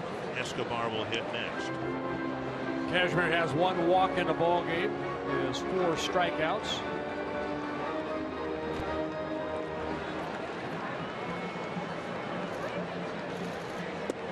Bloof takes a strike at the knees. Trevor knocked in the 3rd run in that 4-run 3rd inning with an RBI single. Ball 4. Kazmir issues a leadoff walk in the 6th. Now to take a look at the road ahead presented by Chrysler. Noon game tomorrow. We're not televising it. Oakland's not televising, but it is on TV on the MLB network. And then the Twins and most of its traveling party will go to Cleveland and Detroit. Most of it. You'll be going to Florida. Yes. Okay. And I will rejoin you on the 25th here. Of May? Yes. Okay. Inside ball 1. Fishing openers this weekend. I won't be out on the lakes, but I am. Provided we get a little rain tonight, I'm going to be busy tomorrow morning. I've already got some new bedding for some night crawlers. I'm going to collect about $200 worth of bait tomorrow morning before the newspaper arrives. Pulled foul. Are we going to do that night crawler thing again? We could do that. We could do that. What did we raise? $15,000 for Parkinson's. Something like that. I just brought you a couple of night crawlers from my driveway, and you ate them. Yeah, they're edible. Well, you proved it. But you're not going to be here. I'm sorry. Let's do leeches this year. I'll bring you a couple of leeches. Let me talk to the doctor and see if they're healthy or not. Escobar takes up high. Kazmir strolls off the mound. I don't know if something's bothering him or not, or he's just taking some time. Walking Bloof, he's run the count 2-1 now to Escobar.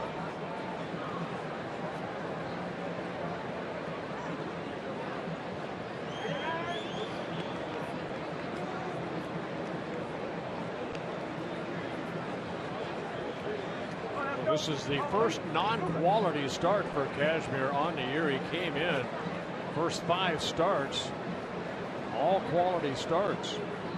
2-0 record. ERA at 1.62. Foul 2-2. I mentioned before he's done a great job resurrecting his career. He's a free agent after this year. Whether the A's keep him or trade him, he's going to hit the market and be in very high demand. A couple of years ago, pitching for the Sugarland Skaters in an independent league, and his manager was a former teammate of yours, Gary Gaetti. A rat.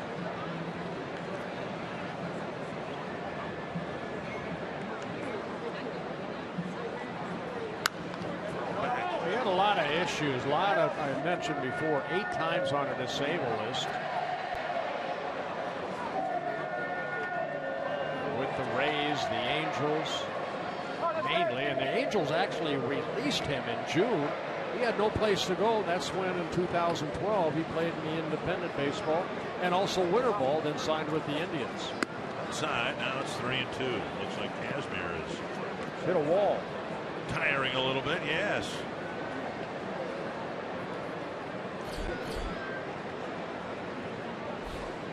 Kazmir making his 246th major league start, 93 wins, 79 losses. He has 3 complete games, 1 shutout. This one he was with the Rays against the Red Sox. And inside, Escobar got a piece of it to keep the at-bat alive. Cutter that came inside for the right-handed batter.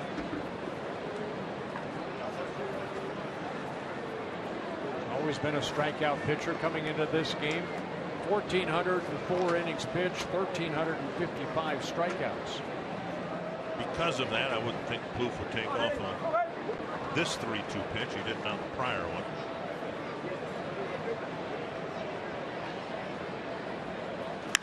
Blasted to left center field. Get out of here. This ball is gone. A home run for Eduardo Escobar.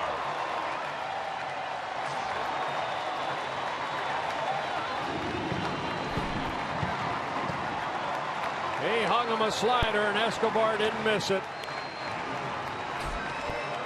Escobar's second home run of the year. Both of them as a right-handed hitter. He hung the ball right down the heart of the plate and into the bullpen area.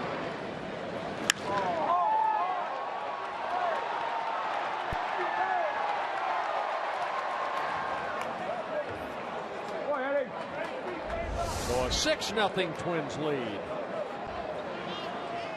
Good night to be named Eddie. Rosario homers in the first pitch he sees. Escobar with a 2-run home run, pushing the lead to 6-0. Come on, Eddie Herman. Squib behind the bag. Semien has it, 1 away, and then a ring of Shane Robinson.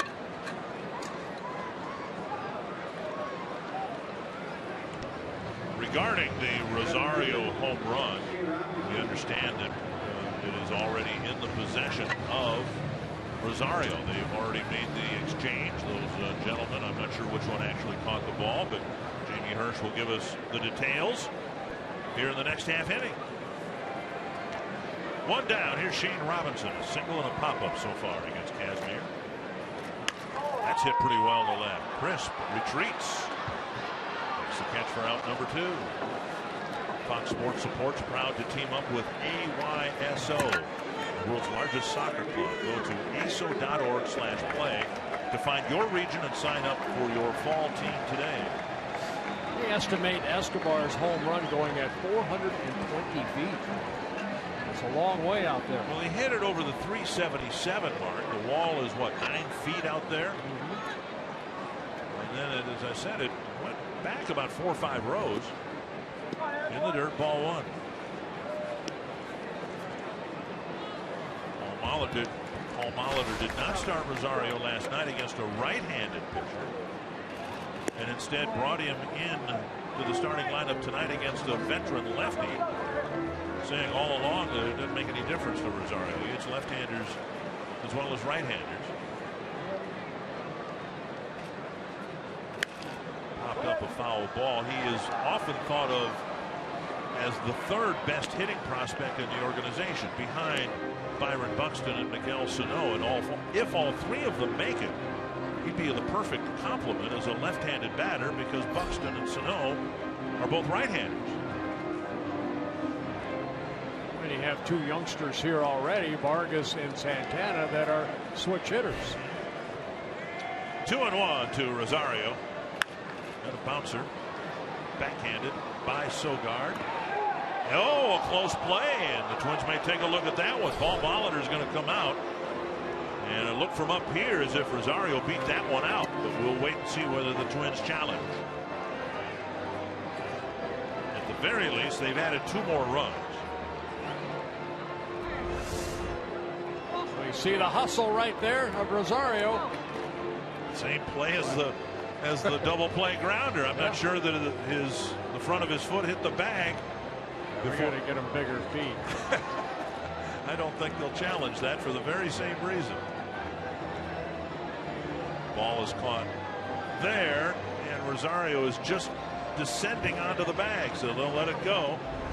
Full of bang plays after Rosario went boom in the 3rd inning.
going in the third inning. Eddie Rosario, in his first major league at bat, takes the first pitch for a ride. It landed all the way out in left center field for a home run. The celebration was on, and the celebration was also on for these two guys, Mike and Jonathan, joining me now in left center field. Jonathan caught the ball. What was that moment like? Were you scrambling? Were you fighting off other people? I kind of scraped it up from under the bleachers. It was pretty fun to see, and I couldn't be more excited for Eddie. I mean, pretty neat moment for him.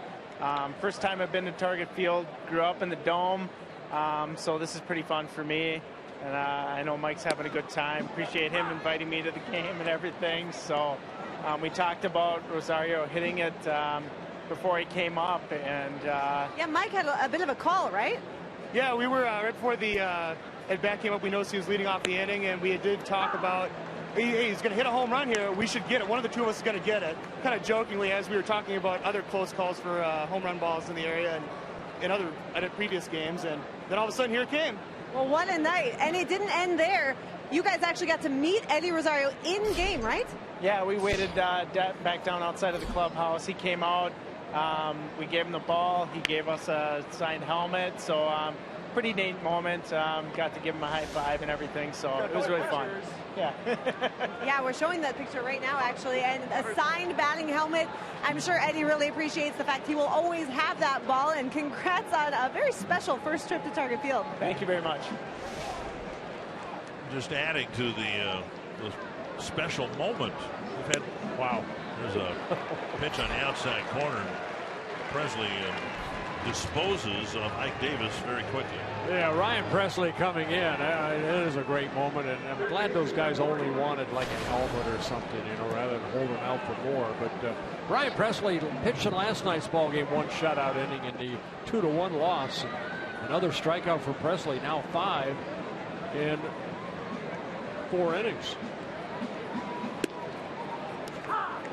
Good fastball there. And this is important for the Twins to see. Presley, as you said, pitched 2 innings in his first appearance of the year, got a day off, came back with an inning last night, and now to be able to come back, throw strikes, quality strikes, and nothing but strikes, 5 pitches, 5 strikes, that will bode very well for him down the road. 0-2 to Laurie.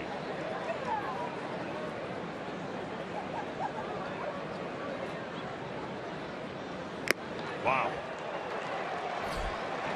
6 pitches, 2 strikeouts, 2 away. Grand Casino story of the game. Headlined by Eddie Rosario. Yeah, first pitch he ever saw at the major league level, took it the other way, a home run. That was the first run put on the board, and boy, his family was happy. And then a triple, followed by an RBI single by Torrey Hunter, an RBI single by Trevor Plouffe. It was 4-0 after the 3rd inning. And then Escobar hitting a 2-run home run last inning. I feel bad for Danny Santana, who rifled a triple into the corner and nobody saw it, or we were just still in awe of what we had just witnessed. 1-1 to Marcus Semien. Bullpen has been transformed from 2014 to 2015, and within this season it's had a bit of a facelift with hard throwers Tonkin and Presley added within the last week. Yeah, Presley coming up on May 1st when Tim Stauffer was put on a disabled list. And a ball softly flared into left field. Semien has a base hit with 2 outs in the 7th. Semien picking up his 2nd hit of the ball game. The addition of Presley and Tonkin, and then the return from the disabled list of Dunsing, and certainly this bullpen is looking a little more formidable than it did at the start of this homestand. There's Sogard.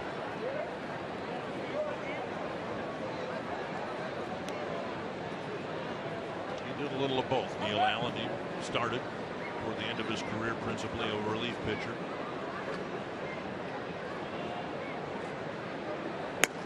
First pitch strike with a 93-mile-per-hour fastball.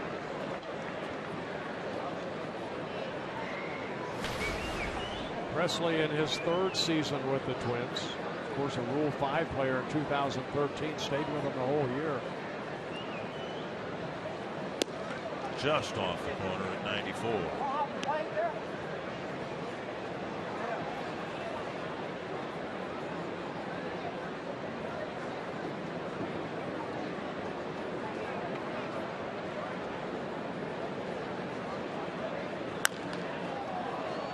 out of the reach of Mauer and Dozier. Sogard with a seeing eye single, first and second, 2 down. Sogard picking up his first hit. Bring up Crisp.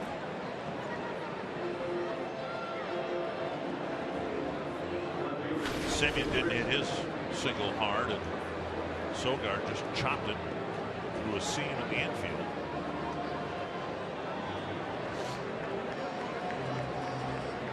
And Herman running out there, making sure what sign they're using. Presley and Herman working together here with a runner at second base.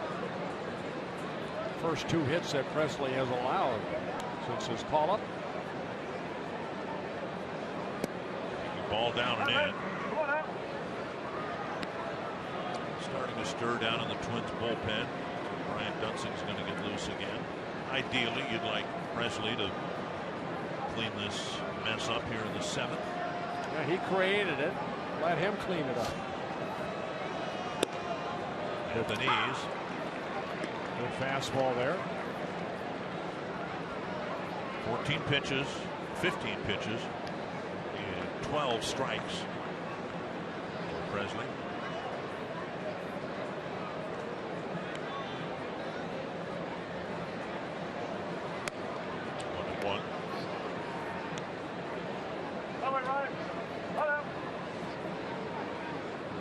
For the Twins, who didn't get much done offensively last night.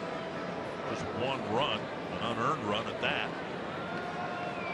Back on the board with 6 tonight, a couple of home runs.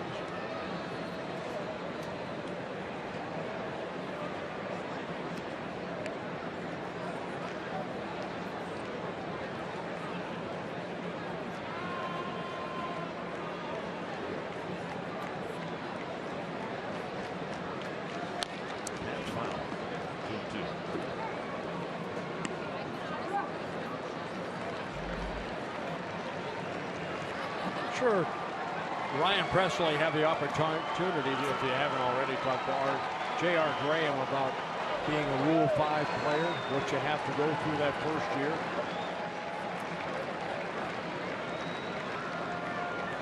2-2. Breaking ball locked him up, and Crisp knew it. Another good inning for Ryan Presley. Twins leading 6-0. You're watching the A's and Twins, brought to you by the all-new Chrysler 200, America's import.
Experience award-winning tournament quality golf courses.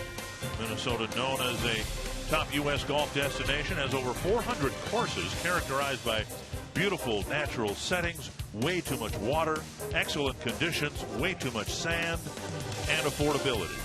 Visit exploreminnesota.com. Discover a world that's only in Minnesota. Share and tag your Minnesota experiences with hashtag only in MN. Minnesota Minneapolis rather, has more golfers per capita than any other city in the country. I didn't know that. And they've got a wide variety of courses for an easygoing round, challenging game that tests your skill. Beautiful golf courses yes. up here. Here's Chad Smith making just his second appearance since being called up to the minor leagues.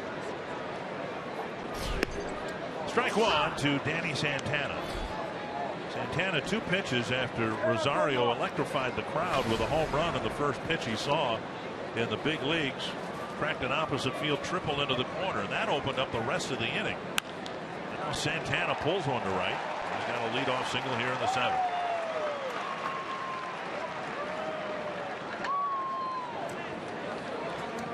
Santana with 2 hits, the average climbing on a seemingly nightly basis.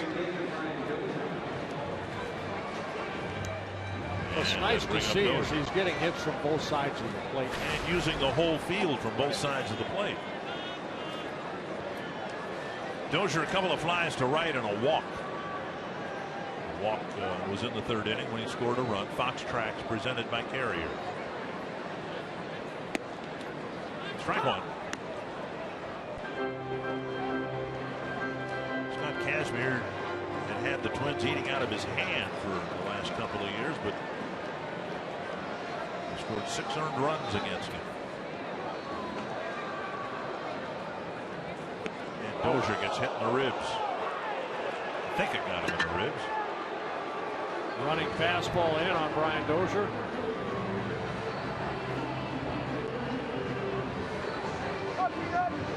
Ball had some spin on it too.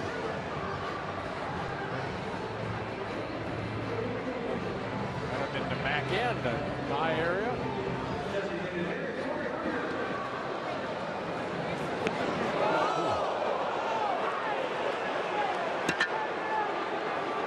Second time Dozier's been hit on the season. Hit 9 times last year, just under 600 at bats. First and second, nobody out, and here's Hunter.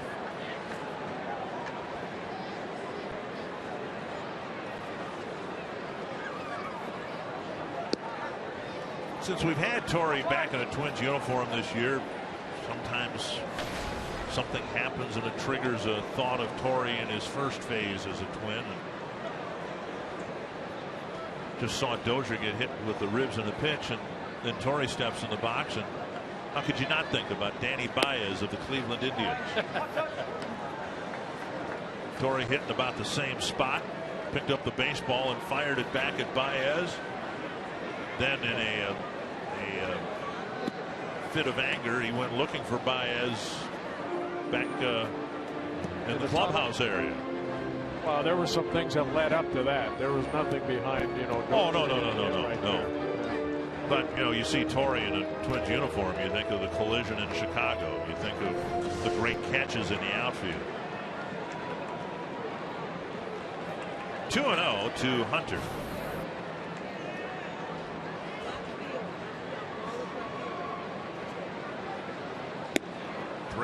Mauer on deck. There you go. Same thing happened. I like that. Torrey picked up the ball and threw it back at him. Rock Gardenhire holding on to him.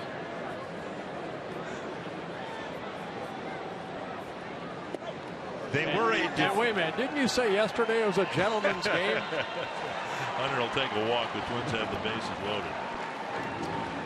There was a defiance with that bunch, wasn't there, in the early 200s? Bases loaded. Kurt Young, the pitching coach, to the mound. Yeah. Quick trip to the mound with all sorts of trouble. Started here in the bottom of the 7th inning. Yeah, it's Chad Smith, 25 years old, was selected off of waivers by Oakland from the Detroit Tiger organization back in late February. Started the season in AAA, then getting called up on May 3rd.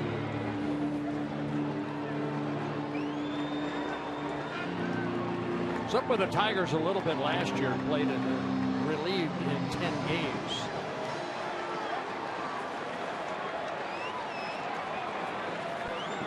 Bases loaded for Mauer. 0 for 3 tonight. average down to 280. Strike on the outside corner. Feels like a little cut fastball in the low 90s. Last pitch at 88 here.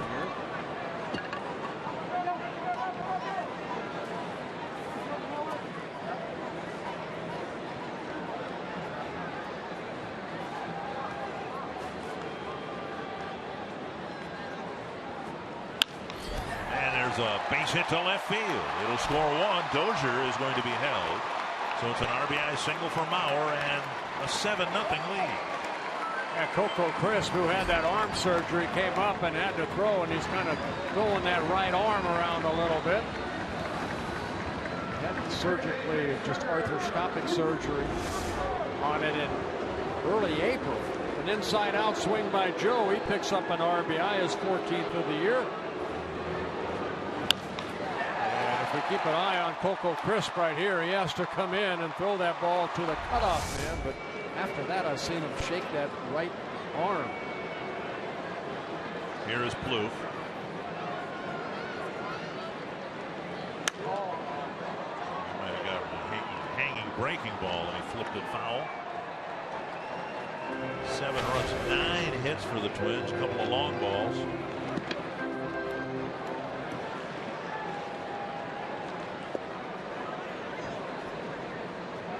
Has one grand slam on this homestand.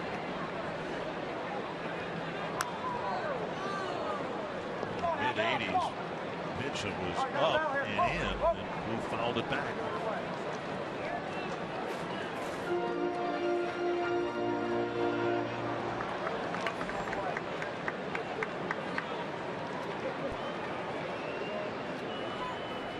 Three days ago, Trevor hit the grand slam.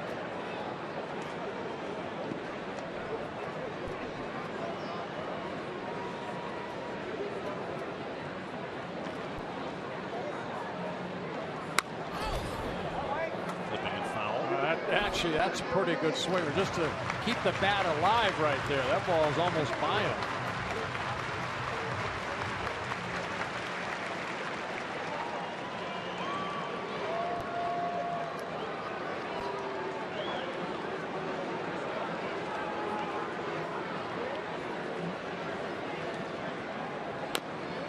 Again, breaking ball off the plate, but Trevor covers the plate and then some to get a foul ball.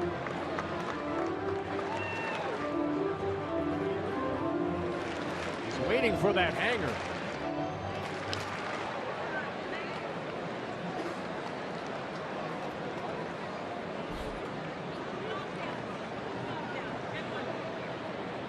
Another 0-2 pitch.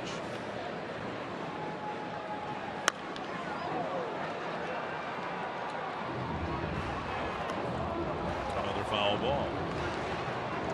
Trevor hitting that grand slam here on Sunday against John Danks, who hung him that slider. Danks a left-handed pitcher. Smith a righty. See Vogt wanting that pitch up to the right field corner. Trevor, didn't he just miss a double down the left field line in his first at bat? He got about, what, 10 feet total foul territory in the two corners, and Trevor found them both. Trevor found them both.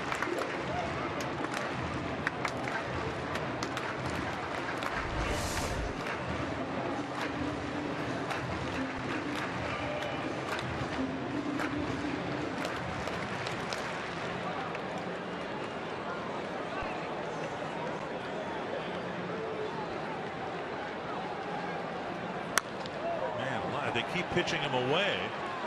In this situation on Sunday, his first grand slam. Yeah, this in the third inning, and that 13-3 win over John Danks and the White Sox. His first career grand slam.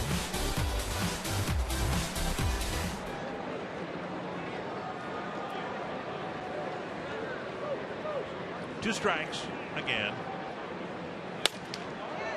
And finally, a run will score on the broken bat roller to Davis. He got the out through home needlessly. And Trevor will get an RBI. It's a force out at home. And if Davis picks up that ball and throws to Vogt right away, there might have been a force out. But instead, Trevor Plouffe in a long at-bat gets an RBI as Dozier scores for the second time in a ballgame. When he moves up, now Escobar will hit as a left-handed batter.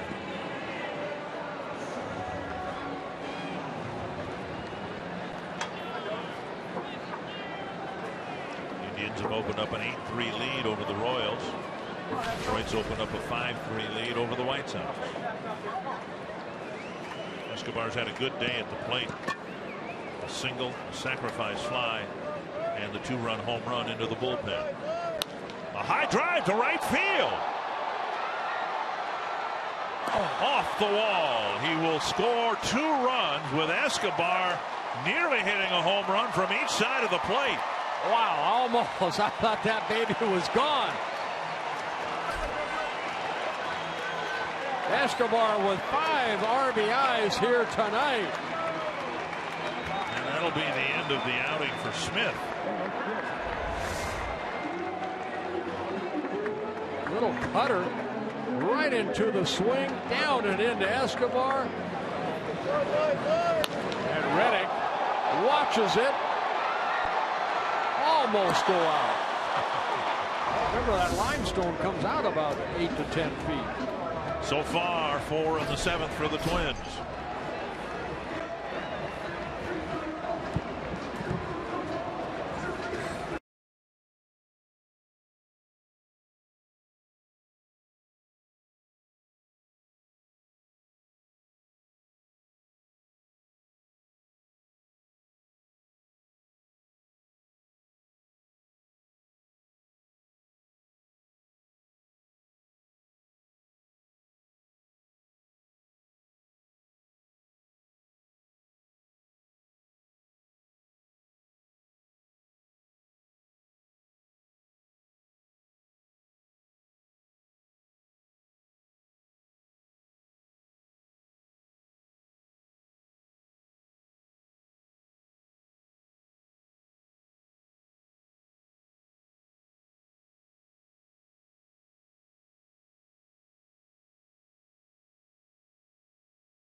Career high 6. That came last September in Detroit. So almost back-to-back home runs for Escobar. Be Fernando Abad coming in out of the bullpen. The only lefty in that bullpen for the Oakland A's. Abad will come in to face Chris Herman with Escobar at second, 1 out. Abad in his second season with the Oakland A's came up with the Houston Astros. Also spent time in Washington with the Nationals. Good fastball, sweeping breaking ball, and a changeup. Herman is 0 for 3, reached on a fielder's choice, struck out and bounced out.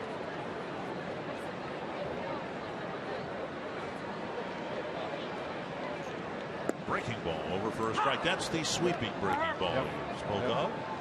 It's not. It's more of a, if you look at your clock from him, more of a 2 to 8 type breaking ball rather than a 12 to 6, being a left-hander.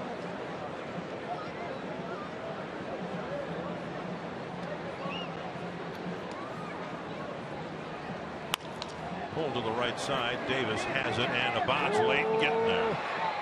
Got him. Just barely got there in time, and Davis has to remind him to look at home plate. Herman can run. That's one of the reasons he made the team. He's got very good speed, and Abad was a little tardy in getting there. A little late getting over there. Responsibility to get over there, cover. You could see him. By the time he kind of hopefully kicks it in, It was a good feed by actually Davis. That kind of led him, and Watt getting that right foot on the bag before Herman could. Shane Robinson, 1 for 3. Twins will face another left-hander tomorrow. We might see some of these same hitters back in the lineup tomorrow. Twins facing back-to-back lefties. It's Drew Pomeranz, who's been struggling a bit for the A's, going against Ricky Nolasco. The Twins go to Cleveland, and the Indians have not announced any semblance of a rotation.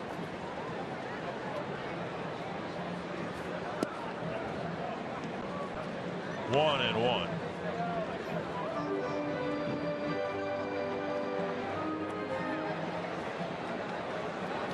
Twins won't face Corey Kluber. He's going to go tomorrow in the finale in Kansas City. A roller to second. And Robinson thrown out. Another good inning for the Twins. Another 4 spot. And it's 10-0.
Don't forget on Thursday here on Fox Sports North, a very special night of hockey coverage, a 1-hour playoff edition of Wild Live starting at 7:30, and then all the reaction from the players and coaches after our Wild Live post-game. Game number 4, Blackhawks and Wild. Now back to the ballpark and Twins baseball. Well, good luck to the Wild. Yeah, the Twins have a 10-0 lead here. The Wild hope to keep that playoff series with the Blackhawks alive.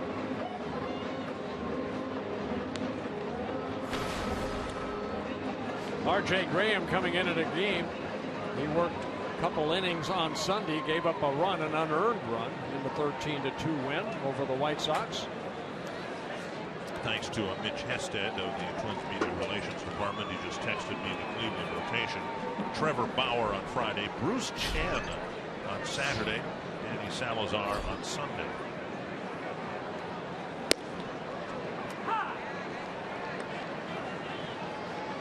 Burns leading things off in the 8th. Burns 0 for 3, a fly out and a couple ground ball outs.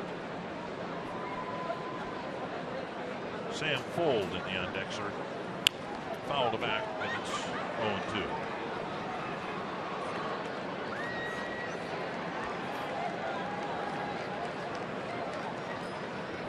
And Billy Butler will hit.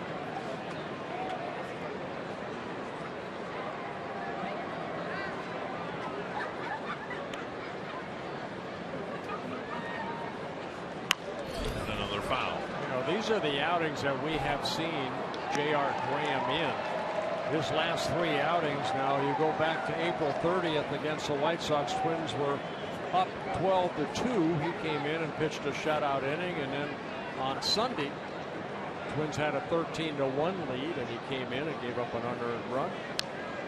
And right now a 10-0 lead. Vargas at first, Bernier at second.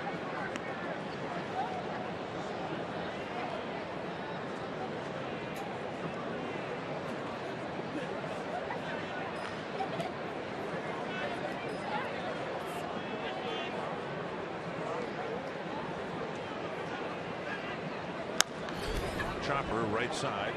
Bernier gets the speedy Burns one away. We talked about it before. I'm sure that Brian Presley, if he hasn't already, will talk to Graham about the life of a Rule 5 draftee. To me, a Rule 5 pitcher's got it a lot tougher than a Rule 5 position player. Canna, the guy we've seen out in left field at first base for the Oakland A's, he's a Rule 5 guy from the Marlins. Well, you can always find somebody at bats. You can DH him in the American League. Just get him some at bats. But for a pitcher, and you don't want them to get overwhelmed or anything like that, you got to find some spots, some innings, so they continue the development. Right, that's the key word right there, the development of these young kids. And you know, Graham, 25 years old, but you know, he pitched no higher than Double-A, and now he's put into the major league level to where you know you don't want to put too much pressure on. Barry Ryan said the other day that Graham, in his mind, has the best stuff on the staff. Certainly in terms of velocity, there's a breaking ball at 86, but we've seen fastballs at 96.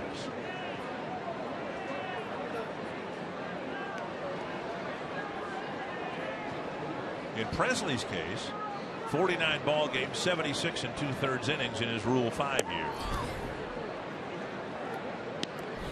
Split time last year between AAA and the major leagues. 2-1. And Presley made the jump from Double-A to the big leagues in the Rule 5. On the ground, bobbled by Santana, rifles it over to Vargas, 2 down.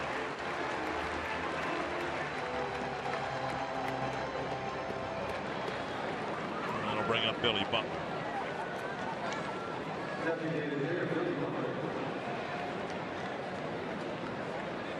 Fuld retired. Of course, the Twins traded Fuld to Oakland late last year and got Tommy Malone, who's now in AAA.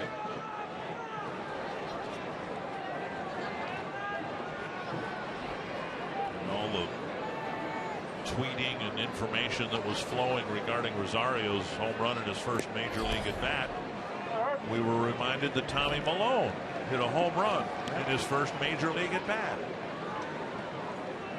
But not on the first pitch like the Twins right fielder did. That's when Tommy was with the Mets.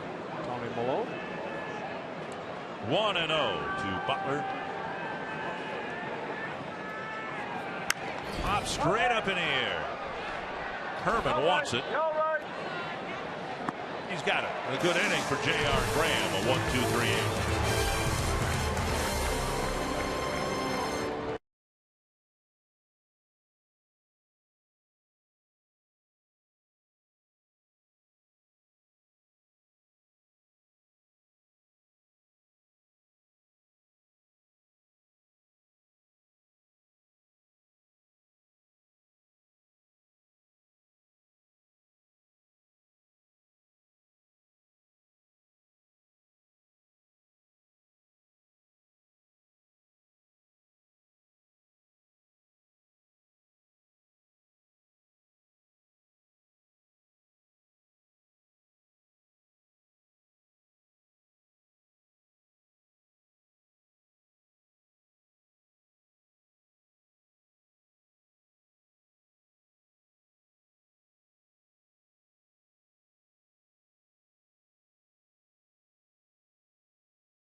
Hirsch reminding you that we've got a jam-packed Twins Live presented by CenturyLink to go over all the highlights from a busy night, including Eddie Rosario's home run in his first major league at-bat.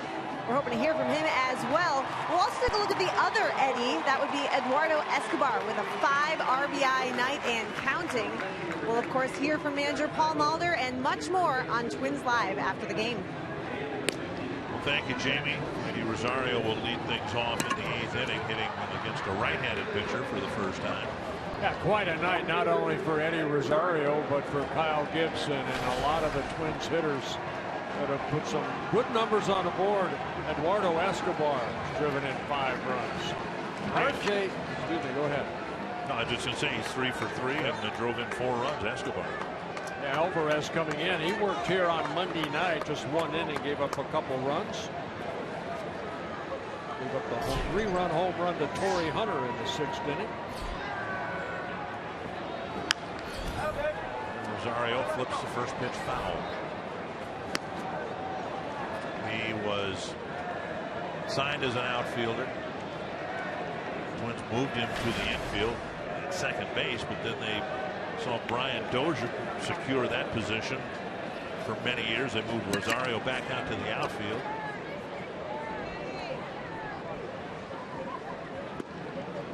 Getting the call instead of Aaron Hicks, who was hitting better than Rosario was at AAA.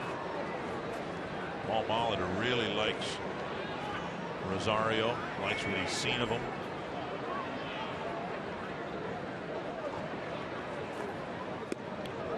One and 2, and there's where, you know, the decision to hire Paul really comes in handy, because Paul, beyond his time last year as a coach, he spent a lot of time roving through the minor leagues, and he spent a lot of time with this young man, and again said, you know, this guy loves to be in the moment. He loves pressure situations. There's a lot more than just what the average says. Right. You know, I mean, Paul goes to the ballpark early in the minor leagues. You watch their habits. Do they come out early? You know, do they work extra? Or do some guys just take the minor leagues for granted? You see that as a coach, especially a roving coach like Paul was. 1 and 2 to Rosario.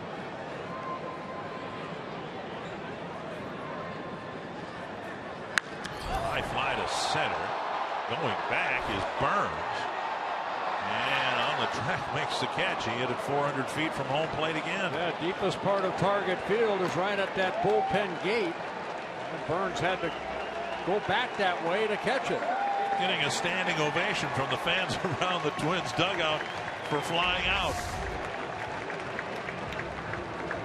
He got underneath that ball a little bit and still hit it at that 411 mark. Burns gets turned around but catches it on the warning track. They thought they had another one on their hand. Look at his dad.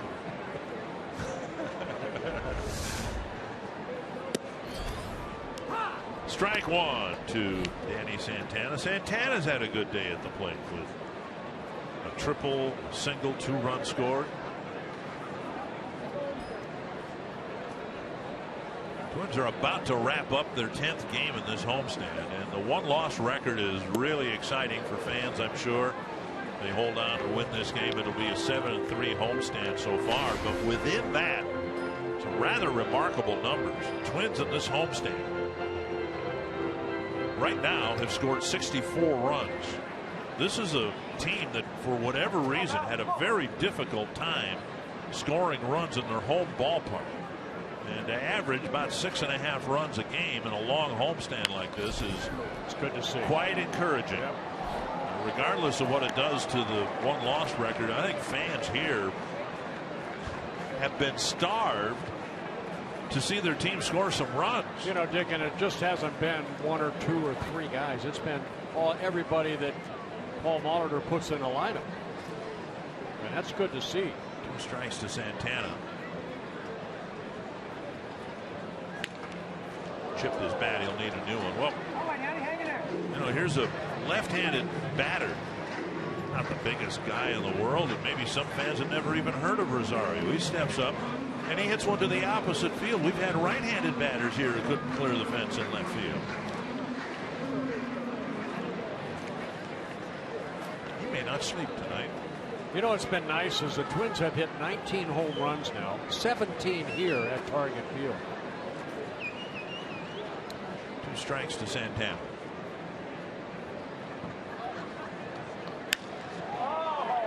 Into the left field corner, and Santana's having a marvelous night at the plate. An opposite field triple from the right side of the plate, right down the right field line, and now a double as a left-handed batter right down the left field line. You know, Rudy Hernandez, the assistant hitting coach, and also Tom Bernansky have to really like this swing right here. Watch the breaking ball away. He doesn't try to pull it, just goes with that pitch and hits it right down that third base line into the corner. So Santana with a triple, single, now a double. His 6th double of the year. Now Bernier.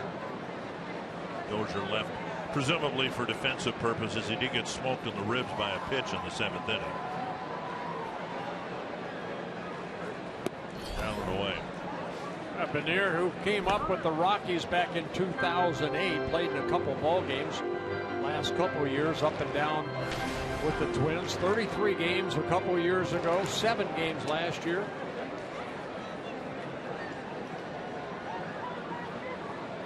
Want to know.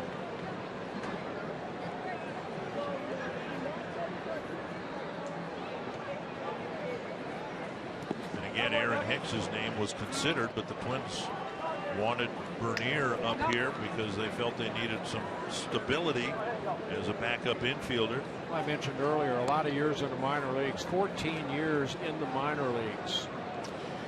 With the Rockies, the Yankees, the Pirates, now the Twins, a career .245 hitter in the minors, was hitting .240 this year at Rochester in 20 games. 2-0 to Bernier. Paul Molitor playing Bernier, I think the ultimate compliment as a journeyman infielder. Saying that Bernier, if he wants to, will have a great career coaching and managing in baseball when his playing days are done.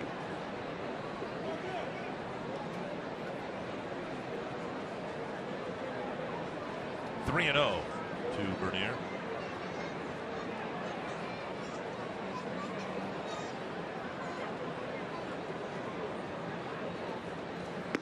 And a 4-pitch walk will send him to first base. Hunter will come to the plate. Time now for What's Next, brought to you by CenturyLink. Lefty Drew Pomeranz going for the A's tomorrow. Ricky Nolasco for the Twins. Again, the game will be broadcast on MLB Network tomorrow at noon. We will not be televising it. Here is Hunter, who hit the home run against Alvarez. Torrey had watched Brian Dozier in front of him get nothing but sliders. There were 6 or 7 of them in the at bat. And Torrey said, well, I just thought he was slidered out. So he sat on a fastball and clobbered one down the line for a 3-run home run. And Torrey that hit his bat. Must have hit the knob of the bat. Breaking ball inside.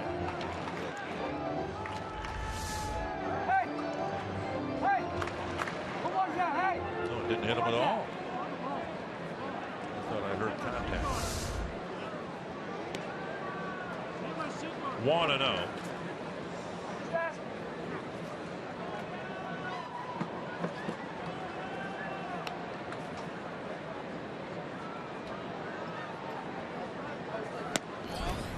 Ball down and away. I remember reading the article about Torrey Hunter's home run that the vote to catcher said he threw it. Alvarez threw it right where I wanted it. It was down and in, but credit Torrey on opening up and hitting that line drive home run. He said, I thought it was a good pitch. See, sometimes good pitches get hit a long way. Oh, you say that. There's a slider for a strike. I threw a lot of bad pitches that went a long way. It's all in the past. You haven't thrown a pitch in 20 years or whatever. Give it up. I got a memory. 2-1.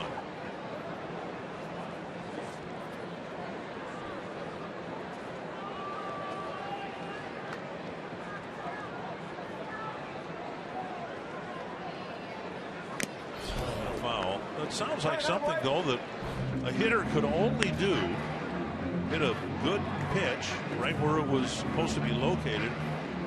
Hitter could only do that if he did rule out one of the other or two of the other pitches, right? If you're sitting on a pitch, sometimes you can do that, I suppose. Yeah, you have to ask Torrey.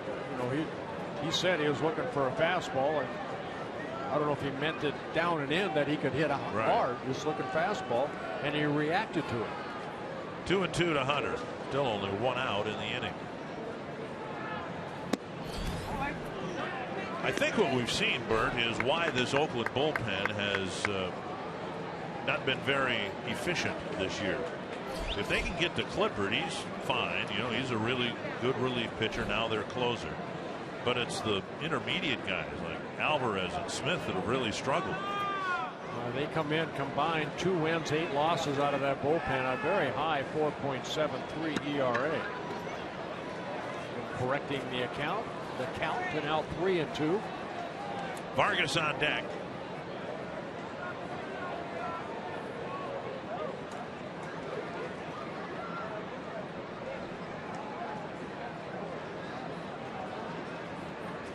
Breaking ball got him looking. 2 down. That slider right there, and Alvarez picks up a strikeout, his first. Every time the Torrey's gone down on strikes. Our Carsoup.com trivia question: the last Oakland pitcher to lead the American League in ERA. Tim Hudson. Barry Zito. Steve Ontiveros. I'm 0 for 2 with Tim Hudson. Here is Vargas.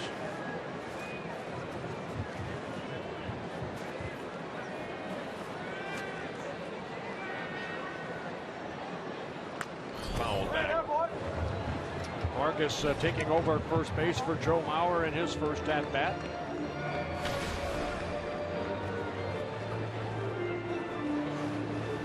Waiting for Vargas to find it. They have seen Danny Santana seemingly find it. Now Eduardo Escobar. A couple of multi-hit games in this series.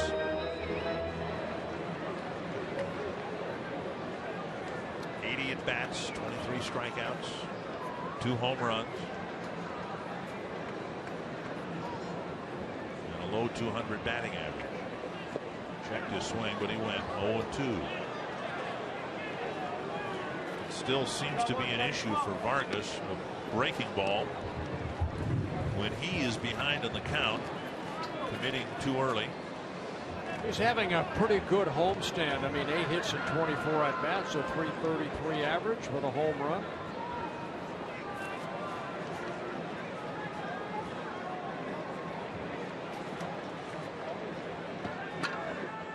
Just to drive in some runs here. He's scored 8 runs and driven in 5. I don't suspect that will be the case when his career is over with. That's blocked by Vogt.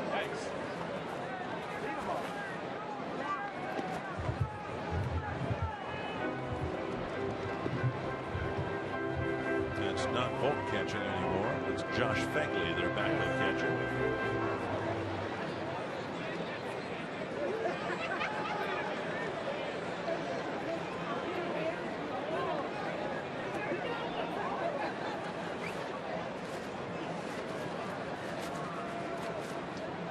In part because there's guys on base, but the pace of this inning has been very good for Alvarez.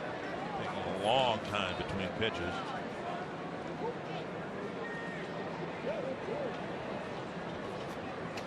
Checked his swing, and it's 2-2. That's a good take right there by Vargas.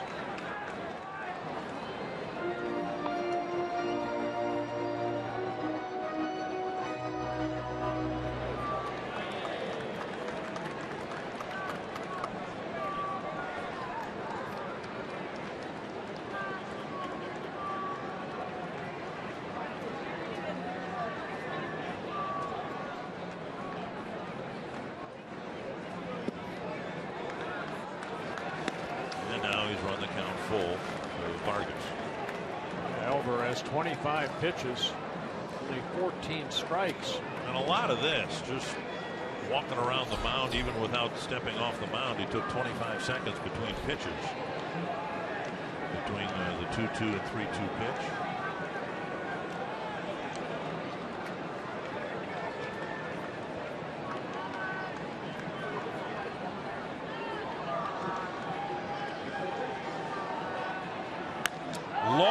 to right center field. Into the second deck. A 3-run blast for Vargas. There's some of that power. On a 3-2 pitch, Vargas makes it a 13-0 game.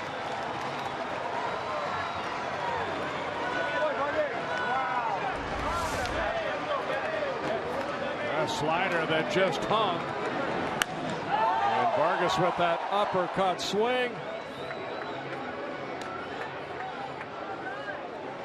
First time this year the Twins have had 3 home runs in a game.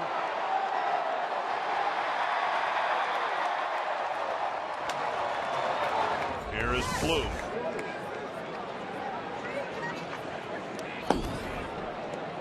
Ball 1.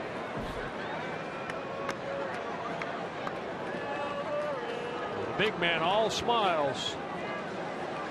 When is it? He might be the most engaging person the Twins have had come up since Kirby Puckett. Swing and a miss. 1-1. That home run measured at 428 feet.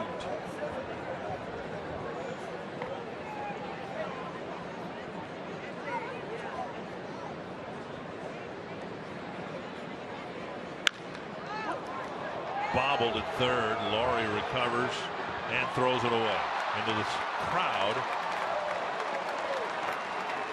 And Plouffe will gain second base. That's not Laurie at third base. Spring training game here. Max, I believe that Muncy at third. Yeah, that ball hit hard. Muncy played that ball kind of off his chest. And hurried his throw and overshot the first baseman. Well, it will give Eduardo Escobar a chance to complete the cycle. He needs a triple. And even when he made it out, he drove in a run, and it was a pretty big run at the time. Escobar with a sacrifice fly and 3 hits. A base hit in his first at bat. He got the Twins' first hit in the second inning, then the sacrifice fly. And then a 2-run home run. This coming in the 6th inning. Into the bullpen of the Twins. And then the 2-run double in the 7th inning.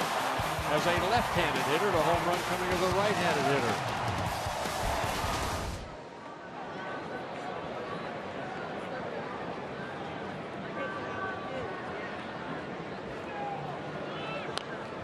And Escobar bounces it foul, 1 strike. A single, a sacrifice fly, a home run, and a double. 5 runs batted in. And if he gets a triple here, he'll make some history of his own.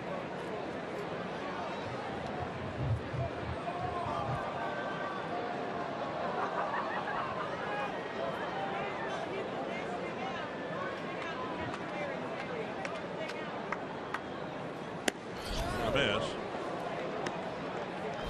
With the 3-for-3 day, Escobar hitting .229. He's joined the double-digit club in runs batted in thanks to his 5 runs batted in here today.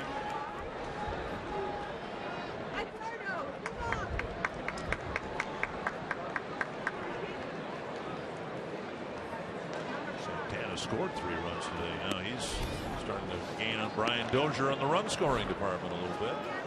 Last Twin to hit for the cycle, Michael Kadire back in 2009 against the Milwaukee Brewers.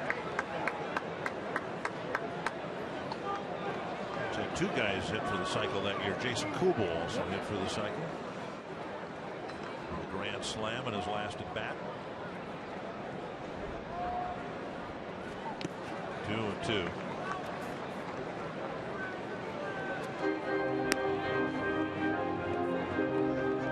After tomorrow's game, the A's go to Seattle. There's the Twins go to Cleveland, and then Detroit.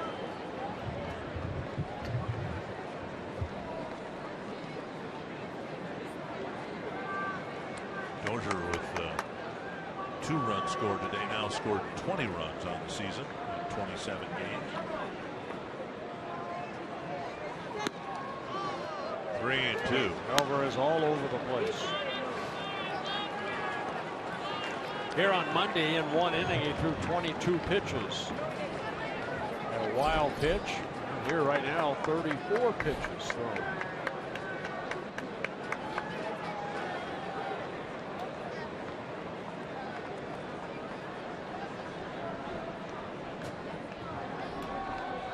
And Escobar strikes out. Twins had 3 more that they better not need, but one big swing by Kenny Vargas scored the 3 runs, and it's 13-0.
The first run of the game, one that I'll never forget. Chances are, if you were watching, you won't forget it either. Eddie Rosario, the first pitch he saw in the big league, went to the opposite field, hit a home run.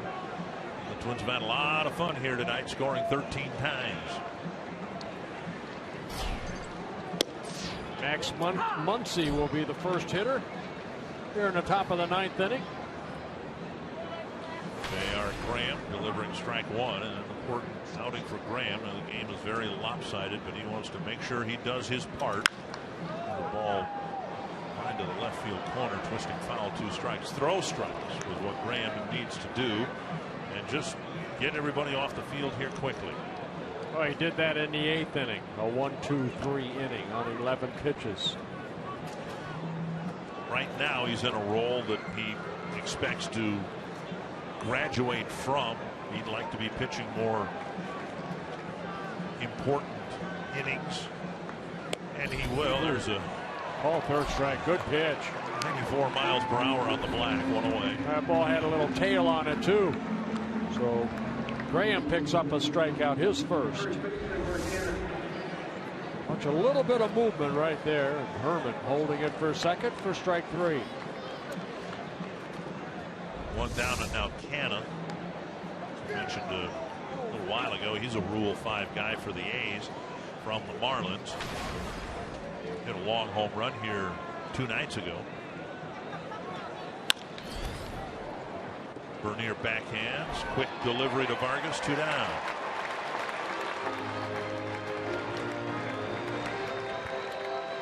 And that'll bring up Fengley. Well, Bernier played more up here. You would see that right there. Outstanding defensive player. Remember John McDonald, who played a long time at the big leagues because mainly of his defense. Jamie Carroll, kind of the same type of player, a late developer, and played till his late 30s. Begley takes strike one, and Graham is fulfilling his job requirement rather well here. 1, 2, 3, 8. 16 pitches, 13 strikes, 1 strike to Begley. Right center, chased by Robinson. Oh, what a catch by Shane Robinson! Oh, what a way to end this ball game! Wow, an amazing catch, catching it horizontal to the ground. That's one of the best catches you'll see. Wow, watch this ball kept drifting away from Robinson. Then he leaps right here at the end and makes a great catch for the final out of this 13-0 win over the A's. Wow. And he watched the ball all the way into his glove. Sometimes you'll see outfielders dive when they don't have to. He had to. And Graham 6 up, 6 down.